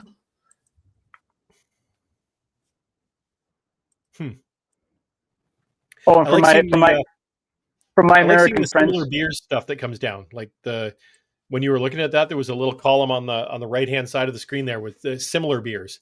I like to look over there to see what else pops up. Oh, okay. Yeah, let me pull it back Like- up here. Yeah, so I can search see if I can find that stuff up here. Yeah, because one is Bellwoods, which is up there with you guys. Yeah, Bellwoods makes some great beers. Oh, Bellwood's great. Yeah. So it's got like Acid House from Bellwoods. Okay, I haven't tried that one. Their Jutsu is a really, really nice IPA. Yeah, and the double Jutsu is good too. Yeah. Yeah, Double Jutsu's fantastic. There's actually a couple of places locally now that have Jutsu on tap. Oh, really? Oh, excellent. Actually, there's a Okay. Japanese barbecue place on Lundy's Lane now, Shane. Mm. And they've got Jutsu on Wednesdays for $5 a pint, Oh, wow. Okay, I'm gonna have to go check that out. and 60-cent wings in all of your Asian crazy flavors. No pigeon wings. No Mm-mm. pigeon wings. I, Those I pigeon can't. wings will never go Oh my away. God, I'm sorry. Um, I didn't realize the wings were that small at that place. It was just Oh, they were convenient to go small. there. It They were was- terrible. was like No, the they weren't munch- they it was weren't like, terrible, It was they like were the small. munchkins of chickens. Like I don't know what they did. They like Those- raided like the dwarf section or something of the grocery store. Those were like the smallest wings I'd ever. And again, I don't go to Taps very often because it's downtown Niagara Falls. I don't go down there very often. But I didn't realize the wings were going to be that small, or I would have maybe gotten us to a different venue. But hey, we had a couple of beers. We had It some was pigeon fun. wings. It was a good It was all time. good. It was the experience. Oh, so as well, good. Yeah, you know? oh, for sure. They were. It was embarrassing though. Like, oh my God, this thing is so goddamn small. You know what? I mean, These things happen. They tasted good, but I remember picking up and I was like, "This is it." You get like a quarter mouthful of meat, right? Oh yeah. And I will and I'm say just though, thinking, but none of you guys had them. Well, I guess Shane was the only one that was there, but nobody had the wings at Sierra Nevada. But their wings are also pretty small. Oh, were they But really? but those were delicious though. They weren't as small as the ones at Taps. Not even close. Wait, Yeah. it's not. Wait, somebody did have them? With the wings? Yeah. Yeah. Josh had them. Oh, that's right. Josh did have Josh them. had. I stole one. Okay, I stole one. I actually have. Well, when I did that music video, one of the parts in it is Josh taking the wing and taking a big lick and then shoving it in his mouth and ripping all the meat off of it. It was sexy as hell. Oh shit. Shout out But there- username Merry Butt Late chugs. Christmas. Butt chugging. Get his shot. I think he's supposed to go the other way, but hey, The hell if is it butt works- chugging? He's Don't do drinking that, a that'll lot kill you. He's drinking a lot of beers. What he's saying, but slang, American slang, right? Yeah, definitely American slang. It's like Is- is essentially it- playing catch up. Like when you go to a party and everybody started like an hour and a half ahead of you, and you're like, I got to catch up. That's what he's doing, catching up right now. Yeah, But Okay, because up here, butt chugging is like beer enemas. That'll kill you. Well, I would say I wouldn't go to Urban Yeah. Dictionary. and look. If you go to Urban Exactly. Dictionary, it's going to be something totally different. right? Yeah, that's hilarious. Oh, Shane, did you have another one there as well? I don't. I actually just had my two featured ones, but I will talk about one. I don't have the can. So you guys know my number one, my number two beer. My actually number three beer, Chase is very familiar with. Believe it or not, another goddamn sour. Two of my three top beers this year. Yeah, two of my three beers this year were sours. This particular one, I tried when we were at Dissolver down at the get together, and it was a key lime pie beer called Twisted Engine, and it was. I love key lime pie, and it was just such a delicious beer. Chase can back me up on this. You get the key lime pie, you get the graham. It's got a nice mouthfeel to it. It was nice and smooth to drink. And I grabbed a couple and I brought them back with me to, for myself and of course to give away to a couple friends and stuff. But yeah, I had that and something else at Dissolver. I can't remember what the other one was, but the other one I don't even remember it, so it obviously wasn't that good. But the Twisted Engine was just absolutely delicious. If you like key lime pie and that kind of beer. It was really tart, just on the edge of sour. But I think they even could have made it just maybe a little bit more sour, and I still would have been okay with it because the flavor in it was so good. I really enjoyed it. I like the flavor of the lime, but what let me down about that is that the meringue which was very present in the aroma. I didn't. Oh, get yes, any of yes, it. I forgot about didn't that. get any of it in the flavor. I did get a bit of it in the flavor, but yeah, you're on the aroma. It's right there too. I forgot about the meringue on that. It was Yeah. so good, so good. Yeah. That's cool. Mhm. And I'm glad Rod pulled that up on Untapped because I didn't hear Twisted Engine. I heard Twisted Engine. Engine. Yeah. I was like, that's an odd name for a beer. What did I say engine? It was engine. Twisted Well, engine. you said engine, but that's not what I heard for some Was reason. your so- engine? Oh, so is it engine? An Asheville That's a- brewery would what- never what- say what had some of them Twisted engines? Engine. And Ray, you're talking about account username being drunk? Ray is drunk. Well, Ray's drunk. But Twisted Engine, Just an engine. free key lime, tangerine cheesecake, and vanilla sour. Average score 4.15. Yeah, So very good beer. definitely- Got some people that it's- definitely love it. 6% ABV. yeah, if that's a tart beer, I think that's a sour I might like. If You it's would- got yeah, that weird funky sour, I would not like it. It's No, not it wasn't. funky. It wasn't It's not overly. No, it wasn't overly sour, and it was so good. And again, mind blown sour. Maybe I'm just finally after 6 years, I'm getting used to sours. Maybe that's the problem. Oh, your I mean, palate's probably changed too. No, so- but it's funny because I can grab another sour from that's it's kind of comparable, like not super sour, but just tart, and I will absolutely hate it. But the flavor in these two sours that I had this year were just phenomenal. Again, if I say a sour is good, you guys should all be freaking running out and getting it because you know it's got to be goddamn phenomenal if I like it. You're not See, I lying. think that's the thing for me. If there's flavor there, I can drink it. Yes, If it's that's just correct. sour, if it just tastes like the beer is off and they threw some fruit in it to try and sell it still, that's my problem. Yes, Well, that's the and same problem. I've got.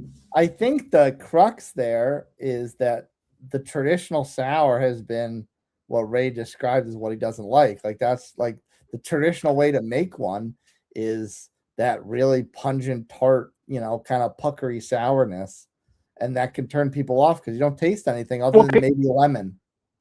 Right, and then you get through the beer, like even if you get like down to even to halfway or 3/4, and you're like, that sourness hasn't gone away, and I'm getting no flavor out of this beer. It's not an enjoyable experience for me. And your I wanna palate's have- gone. I don't mind okay, you get a big punch of sour at the beginning, and then after like the third sip or maybe the fourth sip, you're like, oh, okay, I'm getting that little bit of raspberry in there. Oh my god, that's nice back in there because now the sourness has gone away a little bit because you're getting used to it. But a lot of the beers just don't have that flavor backing it up. It's just full on sour, and it's like that's not what I'm looking for in a beer. See, it's funny because there's a local brewery that Shane's probably familiar with, and I made a comment one time because I tried their sour and I was like, "Oh, that is the least offensive sour I've ever had," and it was because I could taste the fruit. Mm. I could taste what they were going for, and they do like different idioms of it every year, and it's called Endless Summer. Sometimes they do raspberry, sometimes they do peach, sometimes they do something else, and they always make sure that the flavor of whatever the fruit they're putting in there comes through. Well, you guys need to get to that Buffalo Tap Room of Mortalis then. Buffalo Tap Room. Yeah. But we'll go check it out. Yeah, we'll definitely hook up and go do that, right? For sure, 100%. Yeah, let's do that in the next. Like, I'm off until the new year, so I don't know what your schedule looks like, but I'm back to work after today. typical. No, the typical. year's like next week, right? What's that? Well, you're The New Well, Year's no, next it's- week. it's a Ray, little like ways I'm away. off until about the New Year. Like, well, the New Year's like next week. Week. well, okay. I go back on the 5th. So, Yeah. but if you're on your Technically, regular schedule, next Shane, weekend let you'll me be in know, the and new maybe year. we can. That Yeah. first day off you've got next week. Let me know. Maybe we can jump over. Okay. That would be I'm technically off on the first. Well, I work New Year's Eve until 6 o'clock in the morning, but maybe the second. Yeah, the second sounds On good the because I've got Friday. to go. I've got to move my kid on the 1st. So Okay. Well, yeah. We'll chat later and let's see if we can let's arrange talk something. about that because that might be cool. Okay. Cool. Shane working at 6 in the morning, like iced tea, 6 a.m. in the morning. Oh my God, I'm not Chase looking. knows what I'm saying. Chase knows Yeah. what I'm saying. I am not looking forward to working Police next week. knocking On at the door. My offer still stands. I will come and throat punch people at random. Well, it'll be worse. New Year's Eve is our busiest day by far, and it's Oh, yeah. ridiculous. It is I absolutely remember- ridiculous in there. I remember that, and I wasn't. I didn't even work on the floor. I worked in the arena, but I know casinos are nuts at New Year's. They're stupid. Yeah, Yeah. crazy. But I don't know how anybody can afford to play in a casino on New Year's because they jack all the table limits like up to like triple because they can, and people will still play. You know, like it's ridiculous. But the only good part is it is New Year's Eve, and there's a lot of really good-looking women wearing really nice clothes, just kind of prancing around. So I at least can't. you get a little bit of eye candy while I'm working, you know, which doesn't happen a lot, especially in the VIP room where I work. It's usually all old Asian ladies with 3 teeth. But you Or know, a sausage party. I didn't know you. I didn't know you knew mahjong. Oof, careful. well, I keep telling Suanna, I said I'm going to hook up with one of these old Asian ladies one day just for her money. Hey, nothing wrong with being a pool boy for some extra cash. She's not totally opposed to it. That's depending on how much money she has. Depending on how much, like if she's a multi-millionaire, she's not like, oh, you know, maybe I can rent you out a little bit. Yeah. Sell your body, Shane. Sell your body. Whatever. Means to an end, right? Means to an end. Bingo.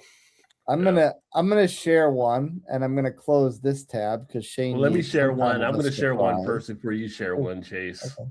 So, because I didn't share this one earlier, but this is one I didn't share earlier because I haven't fully rated it yet. But I've had it, and I can easily tell you it's a 4.75 out of 5. But it is Dragon's Milk, and it is their coconut rum barrel reserve. So okay. I'll pull this up here. That sounds good. This is probably the best Dragon's Milk I think they've ever come out with. Whoa. Now I just recently got their D&D anniversary one. I have not tried that yet, but Did you really? I want to get one of those. Yeah, well, I can try to get one for you if you want. They were like 43 or something down here. I saw it one of the places I got it at. Wow. If you see it, pick it up. I'm gonna, like I said, me and Ray are gonna go over. Maybe we'll find it in our travels as well. Yeah, but this is actually also, I don't know if you saw it there, but this is also Dungeons and Dragons listed on here too. When they came out with this offshoot. But if you like coconut and you like rum, this baby just pretty much wails out with the flavors coming out from the aroma. Actually poured it into a glass here that I have that I'm going to actually drink here. And it is smooth as can be, 11% ABV. Average rated here, 4.26 on Untapped. It's just like one of those things where it's like, where's the flaw? I don't know where the flaw really is. I wouldn't say it's to the full 5 out of 5 for me, but the 4.75 is right there. That's huge then. Delivers on the flavors, the notes, the aftertaste. Is one that you hate to get to that last drop on and it's gone, right? So you got to get the 4-pack. And when you get the 4-pack, you wish you would have got more than a 4-pack because it's just that tasty. I mean, we've all seen or had different versions of Dragon's Milk, but this one, smooth as can be. So if you get a chance to see that out there, I would definitely grab it. What'd you say, Chase? I just had a Dragon's Milk. It was the orange one. The chocolate orange or something? Chocolate orange, yeah.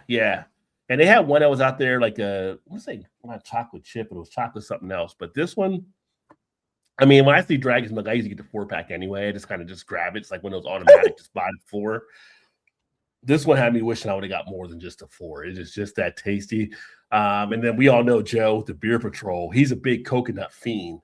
And I knew with his excitement when he did his review on how good it was going to be because he was just like in love with how good this beer was. And New Holland, those guys just knock it out of the park every time. I got a chance to meet some of their team when I was at CBC in Indianapolis last year.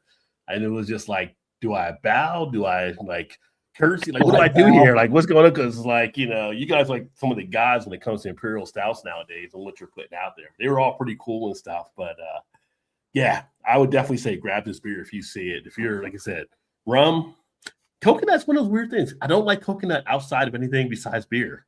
But you get it into beer, and I will enjoy the shit out of coconut. Yeah, rum's become one of my favorite spirits lately over the last few years. Anything with rum, let's bring it on. Let's give it a go. I love coconut, but I'm glad you said it was smooth because I mean, at this point, I probably had a couple others, but the first beer I had that was rum barrel aged, it was too much. Oh, really? Yeah, it was almost like just drinking straight grain alcohol.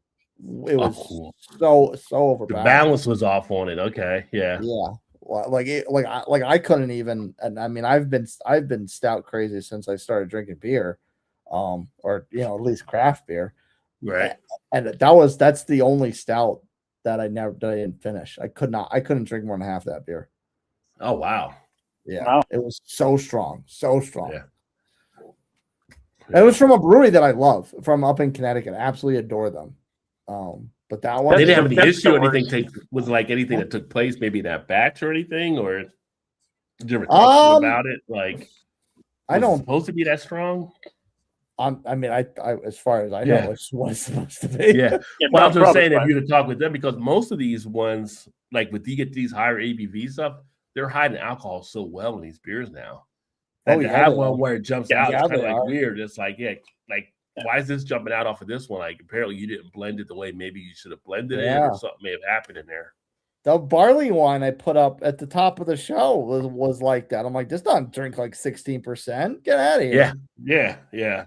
Those are dangerous. Yeah. Speaking of That's the one thing- dangerous, I don't know if you guys saw my short, which I would put that one up there too, but I haven't done a review on. But Bourbon County, they actually got a pretty decent blend this year. I don't know if you saw the shorts I did at our Kroger, our local grocery store. We have it on Yes. tap. So we got like 14.6% ABV on tap. And they give you like a sniff report, but the snifter's got to be 10 or 12 ounces. It's Kroger's $6. smart. It's $8 a pour. When they first listed it, it was $6 a pour. And when the beverage manager's like, whoa, that's too low. Like per ounce, we're undercharged. So he raised it to $8. But even at $8 for a 12-ounce pour of Bourbon County Stout, it was just crazy. I'm like, That's a good and deal. I was there, and other people were drinking some other stuff. I'm like, I get a few of these. If I can handle it. Someone else gets a few of these, they're falling out in the freezer aisle or detergent or somewhere. That'd be I mean, me. just walking around a That'd grocery be store me. drinking a few 14.6. I mean, you get 3 of them, you spent $24, and you're like on cloud 9 at that point, right? So it's crazy. I can't wait till we get that when we get beer taps in our grocery stores. It'd be amazing. Oh, you don't have those. No, like you got to remember, Ooh. we've only had like you can only buy cans of beer in our grocery stores for just the past couple of years. Like that's a pretty new Yeah. thing for us. That's only been around for a couple of years. But then Well, I pop over to the States and I'll go to like what's that store in it's a supermarket, not supermarket liquors, but some liquor store, and you can buy your beer and they have the taps. I'm like, this is the greatest place ever, because even in our liquor stores we don't have that. We don't have that in our Right. liquor stores or our beer stores even. Like Well, like keep you in have mind, to you have to buy it and go. in here, over here, it's only in certain states. Like not all states actually have it either. But like Okay. Ohio, we have it in grocery stores. We have it in gas stations. You could literally fill up your gas and go inside a gas station and get a crowler or something to take home, or a growler or whatever you want. It's just like crazy. And then like we have grocery stores like Kroger or like Jungle Gyms, which is huge here, where you can get it. And like Jungle Gyms puts cup holders in carts, so you can walk around the store with your beers. And while you're shopping and stuff. And it's just like, but like when I did the video, like someone noted down in Atlanta, they have it in Atlanta and Georgia where they have it in some spots. So, but in Kentucky, they didn't have it where you could actually do that. We have one place over there where you go buy beer on tap, but you have to stay in the bar area in that store. But most of the Right. stores, you can't do that. And over there, their Kroger, it has to be separate from the main grocery store. And they're not allowed taps in that liquor store. You have to literally walk out of one, go in the other entrance, and then you buy beer to take home. So the states do determine it. But if you guys coming through in Ohio, yeah, you guys get the benefit of being able to see like some of the best stuff you can offer here. That's amazing. I love it. Yeah. It's funny. We've got one 7-Eleven store locally where you can go in and buy beer for consumption in the store. Yeah. You Yeah, can't right. leave- you can't buy it and leave with it. Well, it was originally you couldn't buy it and leave with it. You had to drink it there. So Wow. Okay. And now that you can actually buy at all 7-Eleven stores locally and just leave with it, it's totally different. I haven't been back to that one yet, but actually, Paul and I did a short for that one, and we got a crap ton of views on that because it was Yep. the day that they actually released or opened that up to the stores. Yep. So I remember when you guys did that, and I was sitting there thinking, "Holy shit, Ray and Paul have gone to a new low level, drinking beer at 7-Eleven." I do We remember had when to. I remember when they did a No, 7-Eleven absolutely, review 100%. video there. Yeah. I wish I would have thought of it first because it was a great idea, Ray. Well, it really was. That, It's funny I think 'cause I think I may have asked Ray or Paul at that time, like, wait a minute, you guys like because here it's like you go into 7-Eleven, you get your stuff and you leave. Like literally, we wouldn't know to do like to sit in a 7-Eleven and like Yeah. it's not like a casual thing for drinking. It's like a convenience store. It's all bright and stuff. You get in and Oh, yeah. get out. Yeah. well, yeah, it was funny because at the time you could still only get beer at the LCBO or the beer store. Mhm. You could buy the beer at 7-Eleven, but you had to drink it in the store. And it was the weirdest thing ever. We had played golf in the morning and we were sitting on a patio at one of our local bars having a couple of beers. And Paul saw it pop up somewhere on one of his apps that he follows. And he's like, dude, get in the truck. He's like, why? He's like, get in the truck. We're going. He's like, where? And yeah, we took off and yeah, we did the investigative reports version of that, and we got a crap ton of views. And 7-Eleven actually liked our short. Nice. I'm just thinking of That's that for a awesome. date Great. night. Hey, you want to go out? Where you want to go? Like, let's go grab a couple drinks. All right, where we Go to going? 7-Eleven. 7-Eleven. We'll grab some beers and a couple We'll get some Slim churros. And Jims. We'll get some alcohol. get some churros. They've been sitting there for 17 hours. Get some boneless I'll chicken treat- wings. That's right. I'll treat you right, baby. I'll treat you right, baby. Don't I'll worry. treat you right. Yeah, that was weird. Who knew Well, 7-Eleven classy- 7-Eleven a new date spot? Classy place for a classy broad. Yeah. Absolutely. I get you some pepperoni and cheese sticks. Yeah. Yeah, buddy. All right, Chase, what did you have there? Well, I had to close one because I have to make sure Shane has at least one surprise.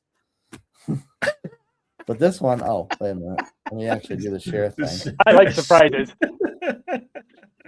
This one I just had on Wednesday. Oh, Anno Domino. Yeah. Eric I Burial. think that's 2025. Is that 2025? Wow, that's really highly X's rated. X's Holy are crap. 10s. Oh, right. So Wait. that's more than that. I don't know if the M's are. I'm trying to. The V is a 5. So maybe it's 2000. Maybe they're two. The M's are 1,000. Yeah, MM is 2000. 2025. Yes. That's 2025. Yes. So I Yeah, had go for it. this and on Wednesday, and oh my god, this is a brownie. This is a brownie in a glass. Ooh, Oh, nice. look Yeah. at that. Is that 4.6 for average? Now short people. 5, 6. Wow. That's 6 types of vanilla beans in there. Oh my god. Well, you know how we do in America. Go big or go home. Yeah. And Jesus. this is But another why? one. 15%, 50% does not drink like that. It drinks like a chocolate brownie. Mm. Now, is it really super sweet, Chase, or did it was not as sweet as you would think it would be? I mean, it's pretty sweet. It's not overpowering. I don't think it's overpowering, but it. 'Cause it I know is- sometimes you'll get like a really delicious beer that's like those brownie ones, which I do enjoy. But sometimes you get like halfway through it and you're like, God, my teeth feel like they're rotting out of my face because it's so Yep. sweet. And then it kind of turns me off for drinking the last half of the beer kind of thing. I think it does have. There is a switch at one point on it where it goes from like milk to dark or dark to milk. I think milk to dark. I think it drinks more dark chocolate, but it smells more milk chocolate. Oh, Okay, Yeah. that'd be nice. Yeah, nice that combination of would the be two. nice. Yeah. Yeah. Oh, I mean, I'm not. I mean, it is sweet. Don't get me wrong. It is Oh yeah, sweet. well, you would expect it to be sweet. yeah. But I don't want it over the top sweet. Is all I'm saying. No, I don't think it's over Yeah. the top. There's like the flavors in it are more like the chocolate and the caramel, and there's some dark chocolate in there. So there's a little bit. There's a bit more balance in the flavor, but it's a brownie. It sounds delicious, but for me, I just by the description of it, I think it would be like a one and done for me because I think it would just get too sweet if I had a second one. I mean, But I it's a still probably. it's a one and done because you'd be on the floor if you had. Oh, two because of it's 15%. Yeah, of course. Yeah. Sorry, wasn't even thinking. them. There we go. There's my check-in. Holy. I love how you do you put the curses in for the F word, but you leave the shit in.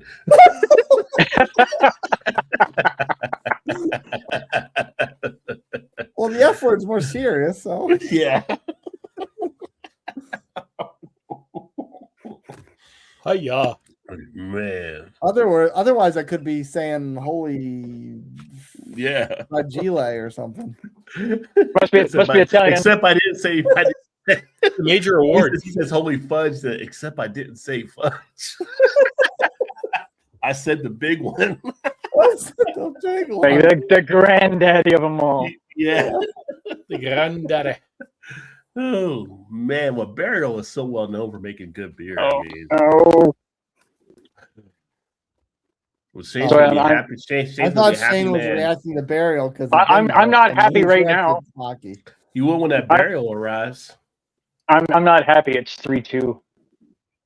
Who's Canada playing? Chechnya, Czechoslovakia, basically.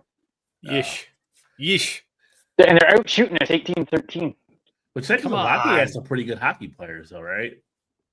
Remember my NHL '94. Well, they got some decent players for sure. Yeah. For sure. That's what the one thing I love about this series, because it's all guys that are under 20. They're just about to break into NHL. It's good hockey, and Hold on. it's just Yeah, they play hard. Vanilla Maybe- cupcakes with rich malt chocolate icing, buttercream thickness, What? coconut forward, slight boozy heat, sweet but crazy good. Sign that dude up to do some labels. Right? be the label writer. There you go. Yeah, there you go. Damn. D's nuts. What do you think of them? These nuts. Down one more. There you go. He gave it a multiple Back down. Back down. I want to see what D's nuts thought. He didn't write anything. He gave it a Oh, he rating didn't. though. Damn. He just gave it like a 5, right? He should be stripped of his name. 4.75. You have a 475 with no description on it? Come on. Yeah. That's just lazy. That means he's probably got more. He just wanted to fill that one in. Well, in all fairness, that might not be his first check into that beer. Yeah. He might have had it before and just like it's 475 and just I just Do you rate described every it all. time you check in a beer though? Like if I have a beer and I put a rating on it and I have like say a 4-pack of it or something like that, I don't rate the other ones, but I'll check them in. But I won't put a rating. Yeah, on. well, because I mean, if you check the beer in a second time, your rating from the last time is there, right? Yeah. So I just usually So check it I in. just skip it. yeah, Yeah. I don't put like I only put the description in the first time I check it if I'm doing a multiple of the same Yeah. beer. It'll change if Makes it'll sense. change if it's a different rating because then it'll do an average. Oh, we'll change if it's a different rating. You're Yeah. right. Yeah. So I just leave it the way it is. I don't put a rating in. The only time I mean I've never done, but I don't buy 4-packs that often, unless I'm planning on Yeah. sending them someplace. But I will check. I will put a rating on it if I have it like X months down the road or X years down the road again. Just to see If how the version my changed palate and stuff like that. changed, Yeah. Right. yeah. All right. So let me hit you guys with a black lager that I actually enjoyed. All right. All right. Oh, But not the black lager. Not Not the. the black lager. This one is a black lager. hey, This one. I feel like you're Schwarzbier. emphasizing the black a little too much now. Well, So I don't know if Shane's been to this brewery yet. It's in Grimsby, so not far from our house. Okay. Which one? Our It's housing. really small on my screen, so I can't read what it is. It's so you'll called have to read Newark it to me. Brewing. Oh yeah, Newark. Yep, I've been to Newark. Yeah.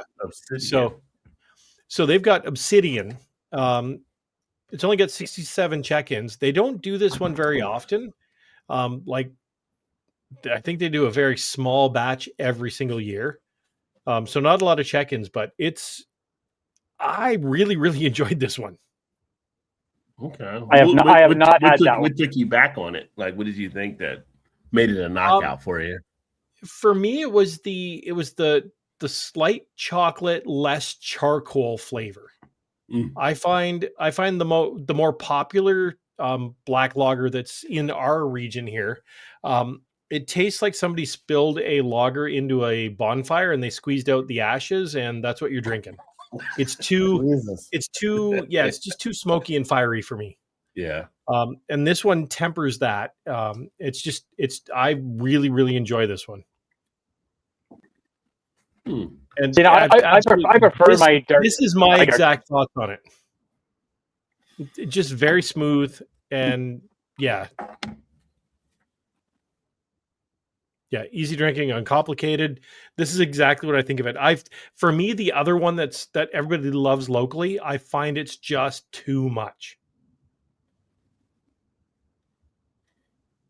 See, whereas I prefer that smoky kind of charcoaly in like a dark lager. Right. But I mean, again, that's just me. I mean, it's whatever.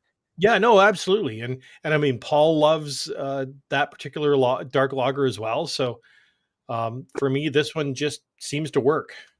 Have you guys ever had a Rosh beer? Oh Yeah. yeah. Have we Of ever? course. What do you think I you're think talking to, Chase? It's one of my favorite. It's one of my favorite beers, man. One of my favorite That- styles. I Yeah, think they don't- episode number 2 of the Alkanauts is a Roush beer. They don't make enough of them in my book. But Yeah, It's I agree, Red. I agree. Liquid bacon. Liquid yeah, bacon. I'm pretty sure Yeah. episode 1 or episode 2 of the Alkanauts was a Roush beer. Every time I have a Shinkuro, I feel like, let me go get my Oh. plaid shirt or grab my axe. I'm gonna go cut down a tree right now. That's what we did the first and second episode. And then drive your pet moose up here, and you'll fit right in, Rod. Don't worry. Love smell. I wish more breweries did it. The problem you have, I think, is breweries aren't able to really take that risk on doing a lot with those because it has a limited audience. So unless you're doing like a small batch to kind of pilot program, you can't afford to put it into bigger tanks. Now, if you're someone like Shinkuro out of Germany, where it's known style and people have that flavor, you're good to just focus on that like they do. That's why Shinkuro is like the king of that style. But I Right. wish more breweries got into doing a little bit more of the pilot, especially like the smaller ones. They can maybe take that little pilot type thing where they can do like, okay, we're only going to do 25 gallons versus doing 50 or 100 or whatever. And just kind of just test it out there because I think it's a wonderful style to enjoy. And even if they did that like once a year, like pop it out like beginning of fall or something like Yeah, like fall through like the end of winter. That's a perfect timing that'd be for it. perfect.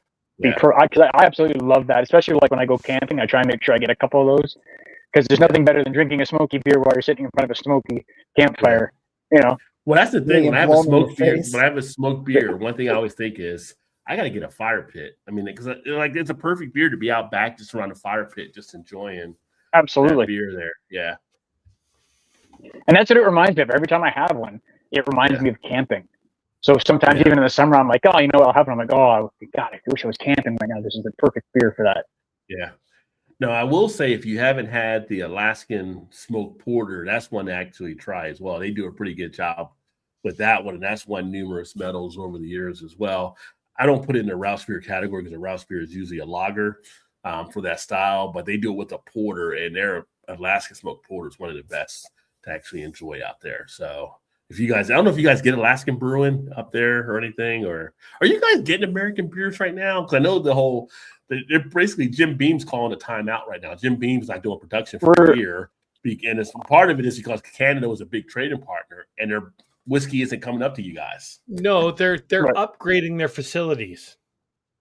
Well, but they also have stuff to come out of the tariffs as well. So there's that story out there, plus the tariff stuff is out there, and it's kind of like they're merging them together now. But yeah, it's just a screwy thing they're actually dealing with. We had another distillery, but it was a younger one. I think they actually had to shut down production. 3-3. But Come on, boys. it's interesting. I mean, it was kind of like when we had tariffs before back in 2017. The spirits industry lost like $1 billion or whatever it was that year. So I don't know. Hopefully, you would think they learned a lesson from last time, but I don't know if they will because No, they don't. some people don't like to read history and see what happened in the past. But yeah, it was interesting with the whole Jim Beam story. But that made me think, like, what do you guys get? Are you getting any like American beer, or is it kind of just? I don't think we're getting anything right now. Yeah. Nope. Yeah. I mean, I've been at the liquor store the past probably in the past month, probably 2, maybe 3 times. But but again, I haven't really been looking specifically for what's on the shelf. Yeah, I no. just do my normal run through, like, oh, haven't had that. I don't care where the frick it's from. I'm gonna drink it. Right? Yeah. Because I think the guys like over like in England and over in the rest of Europe, some of the ones that doing reviews, I think they still get like some of the English beers, like Don over there. I think he still gets some of the American beers and some of the other people. So I don't know. It's So interesting. here's my problem with all the stuff that's going on with tariffs and just everything else in the world in general. God damn it, give me goddamn beer. I don't care where it's from. People need to drink, okay? They need something to deal with the stress of every goddamn day life. The expensive gas, expensive groceries. I need a beer. It makes me feel better. Well, you're right about that because like any time you would need to drink, it'd be now. Exactly. Exactly. You guys are taking that away from me. I miss Baltica 7. That's one of my favorite beers. Oh, you don't get that over there now? No, we can't get any Russian beers. I haven't had that in forever. I haven't had that one for years, but I've had that one before here. I think we can get that it in the was States. I just looked. That was episode 1 of the Alkanauts, way back in 2020, and the Schenkerla Rausch beer was episode 2. Yes. Oh my God, Ray! You pronounced it correctly. Nobody does that. If you go to jail, Ray, don't do that. By the way. check this. You'll be with P. Diddy in the cell. Check this picture out. Let me share this. Let me share this here. Check this out. This was episode 2 of the Alkanauts. I just stopped this here. Oh yeah, I've had that one. Yeah. Yeah, that was Paul said it tasted like dog treats. It smells like dog treats. Tasted like dog treats. I'm convinced Paul has no taste buds anyway. Well, the fluffy fluff. Yeah, that's what I'm thinking. The very first collaboration we did, I went over to Ray's house. It was me, Ray, and Paul, and they had a beer called Fluffity Fluff Fluff, which was a pink cotton candy beer that punched you in the goddamn face with strawberry cotton candy. And Paul's like, "Oh, I don't get the strawberry." And me and Ray are looking at him like, "Are you stupid?"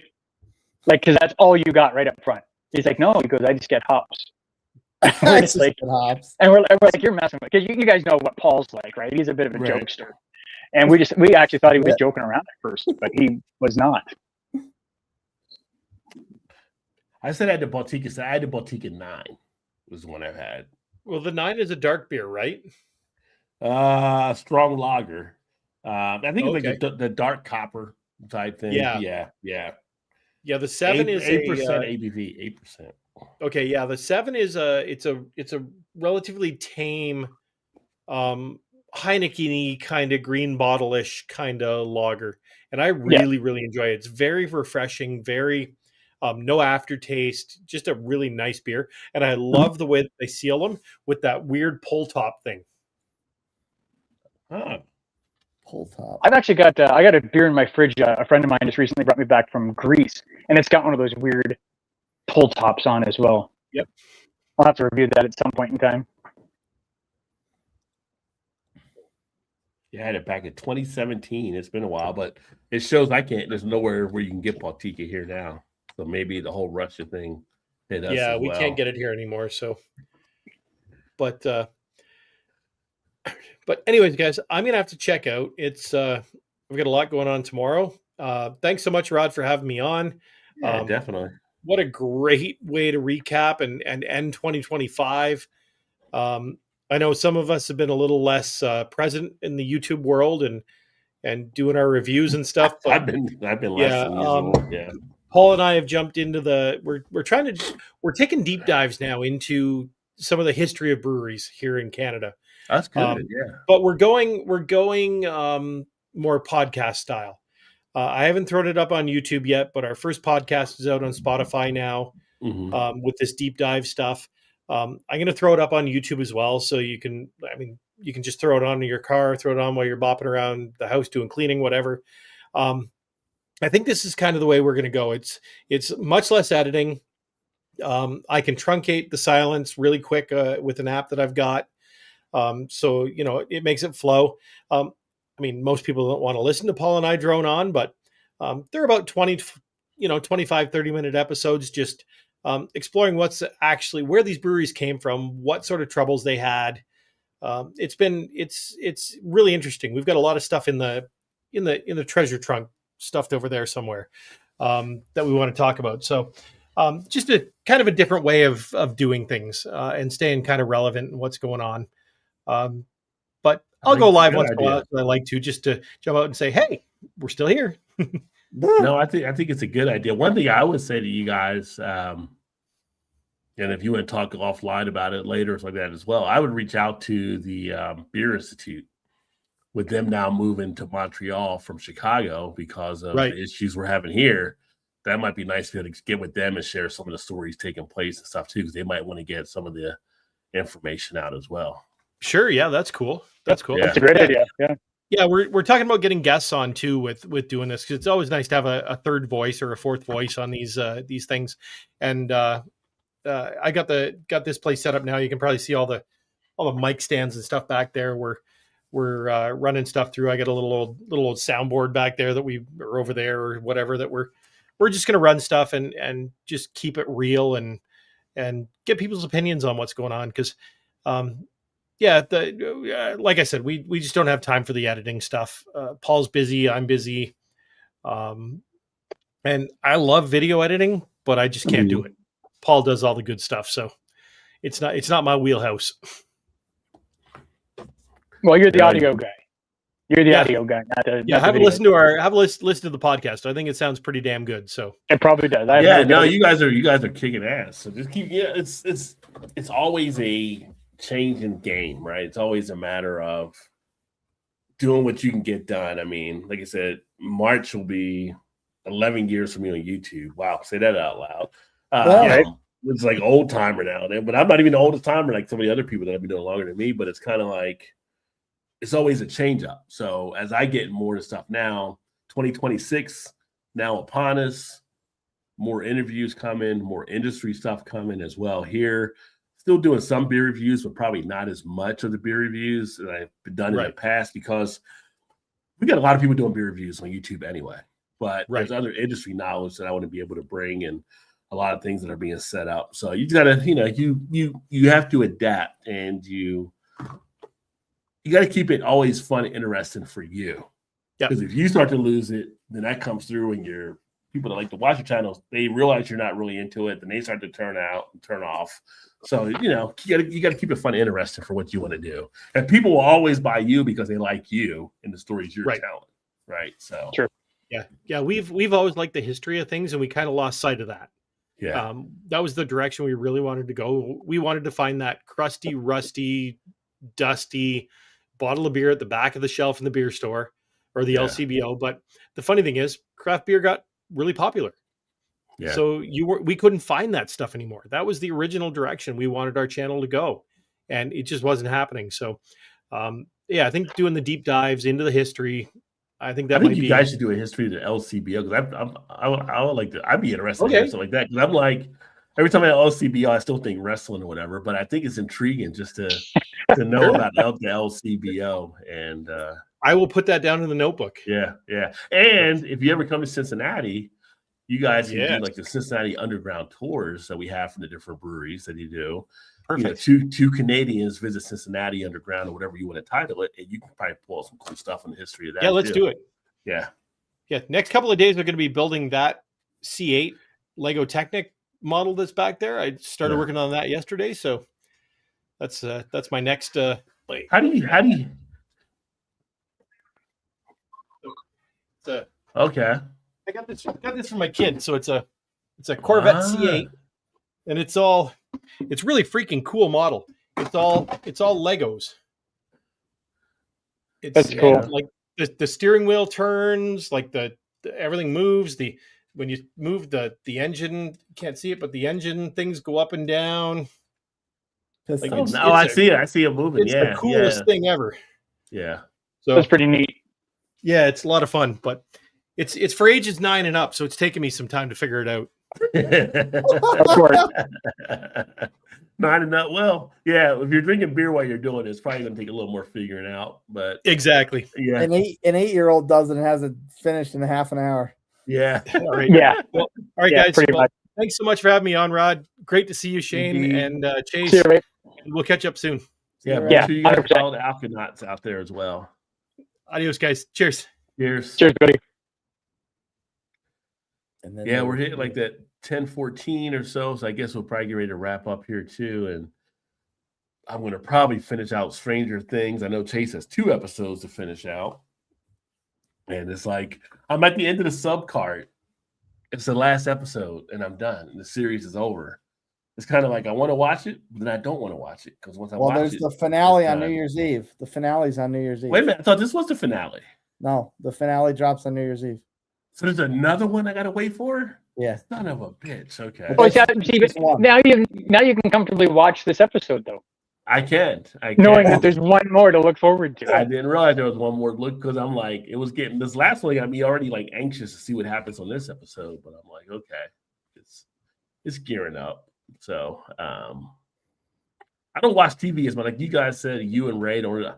I rarely have time to actually watch stuff as much as I want to watch. It's kind of like this is just one I kind of want to finish out. Like I mentioned, the whole subcard analogy because I've put so much time into the show. It's like I want to finish. Like when I watched Walking Dead, I just had to finish it out. I mean, everybody was like, I gotta finish it. I'm Right. not a quitter. I want to see it to the end. I want to see what happens, what they end up doing. So yeah, I thought it's been a good series. I know Chase, you guys doing like a recap on it, would rate it and everything. Yeah, that's Yeah. why I need to finish the episodes tonight because we're recording in the morning. Yeah, you might want to get on that because you don't want to Chase was suffer Allison's I wrath. remember it. I was drinking, so this is what I remember. I think. Yeah. Tell me if I'm wrong. I can just hear Allison now. That was 3 episodes ago, Chase. Yeah. What are you talking about? Chase is like, well, I was drinking a bourbon stout at the time. Yeah. And it was so good, I had another one. Yeah. No, but it's Nice. great having you guys on. Anything you guys want to mention about your channels before we sign off and Go ahead, along Chase, those lines? because I don't have Yeah. very much. So you go ahead. Our review, Red and Red Real Reviews recap of this second drop of Stranger Things will be live Monday. Sunday Scares with Bucks McGee. We got a live Saturday night and a live Sunday night as the playoffs inch very, very close. So the podcasts are going well. My beer reviews, I'm still doing them, but I drop once a week now to try and leg them out, and maybe I don't have to worry about beers for a long time at a clip. But I still keep buying beers like an idiot. I don't know what my problem is. It's called addiction. I guess so. There's Oh. groups for it. And Nights with Nutmeg, my gaming stream starts. I okay. guess next weekend. Oh, What are you really? gaming on? What are you gaming on? Well, I'll switch it up. I've got my place. I've got my PS4. I got my Xbox. I got my Switch. So I'm gonna start out with Bloodborne, but then I'll start to work in more well-known games.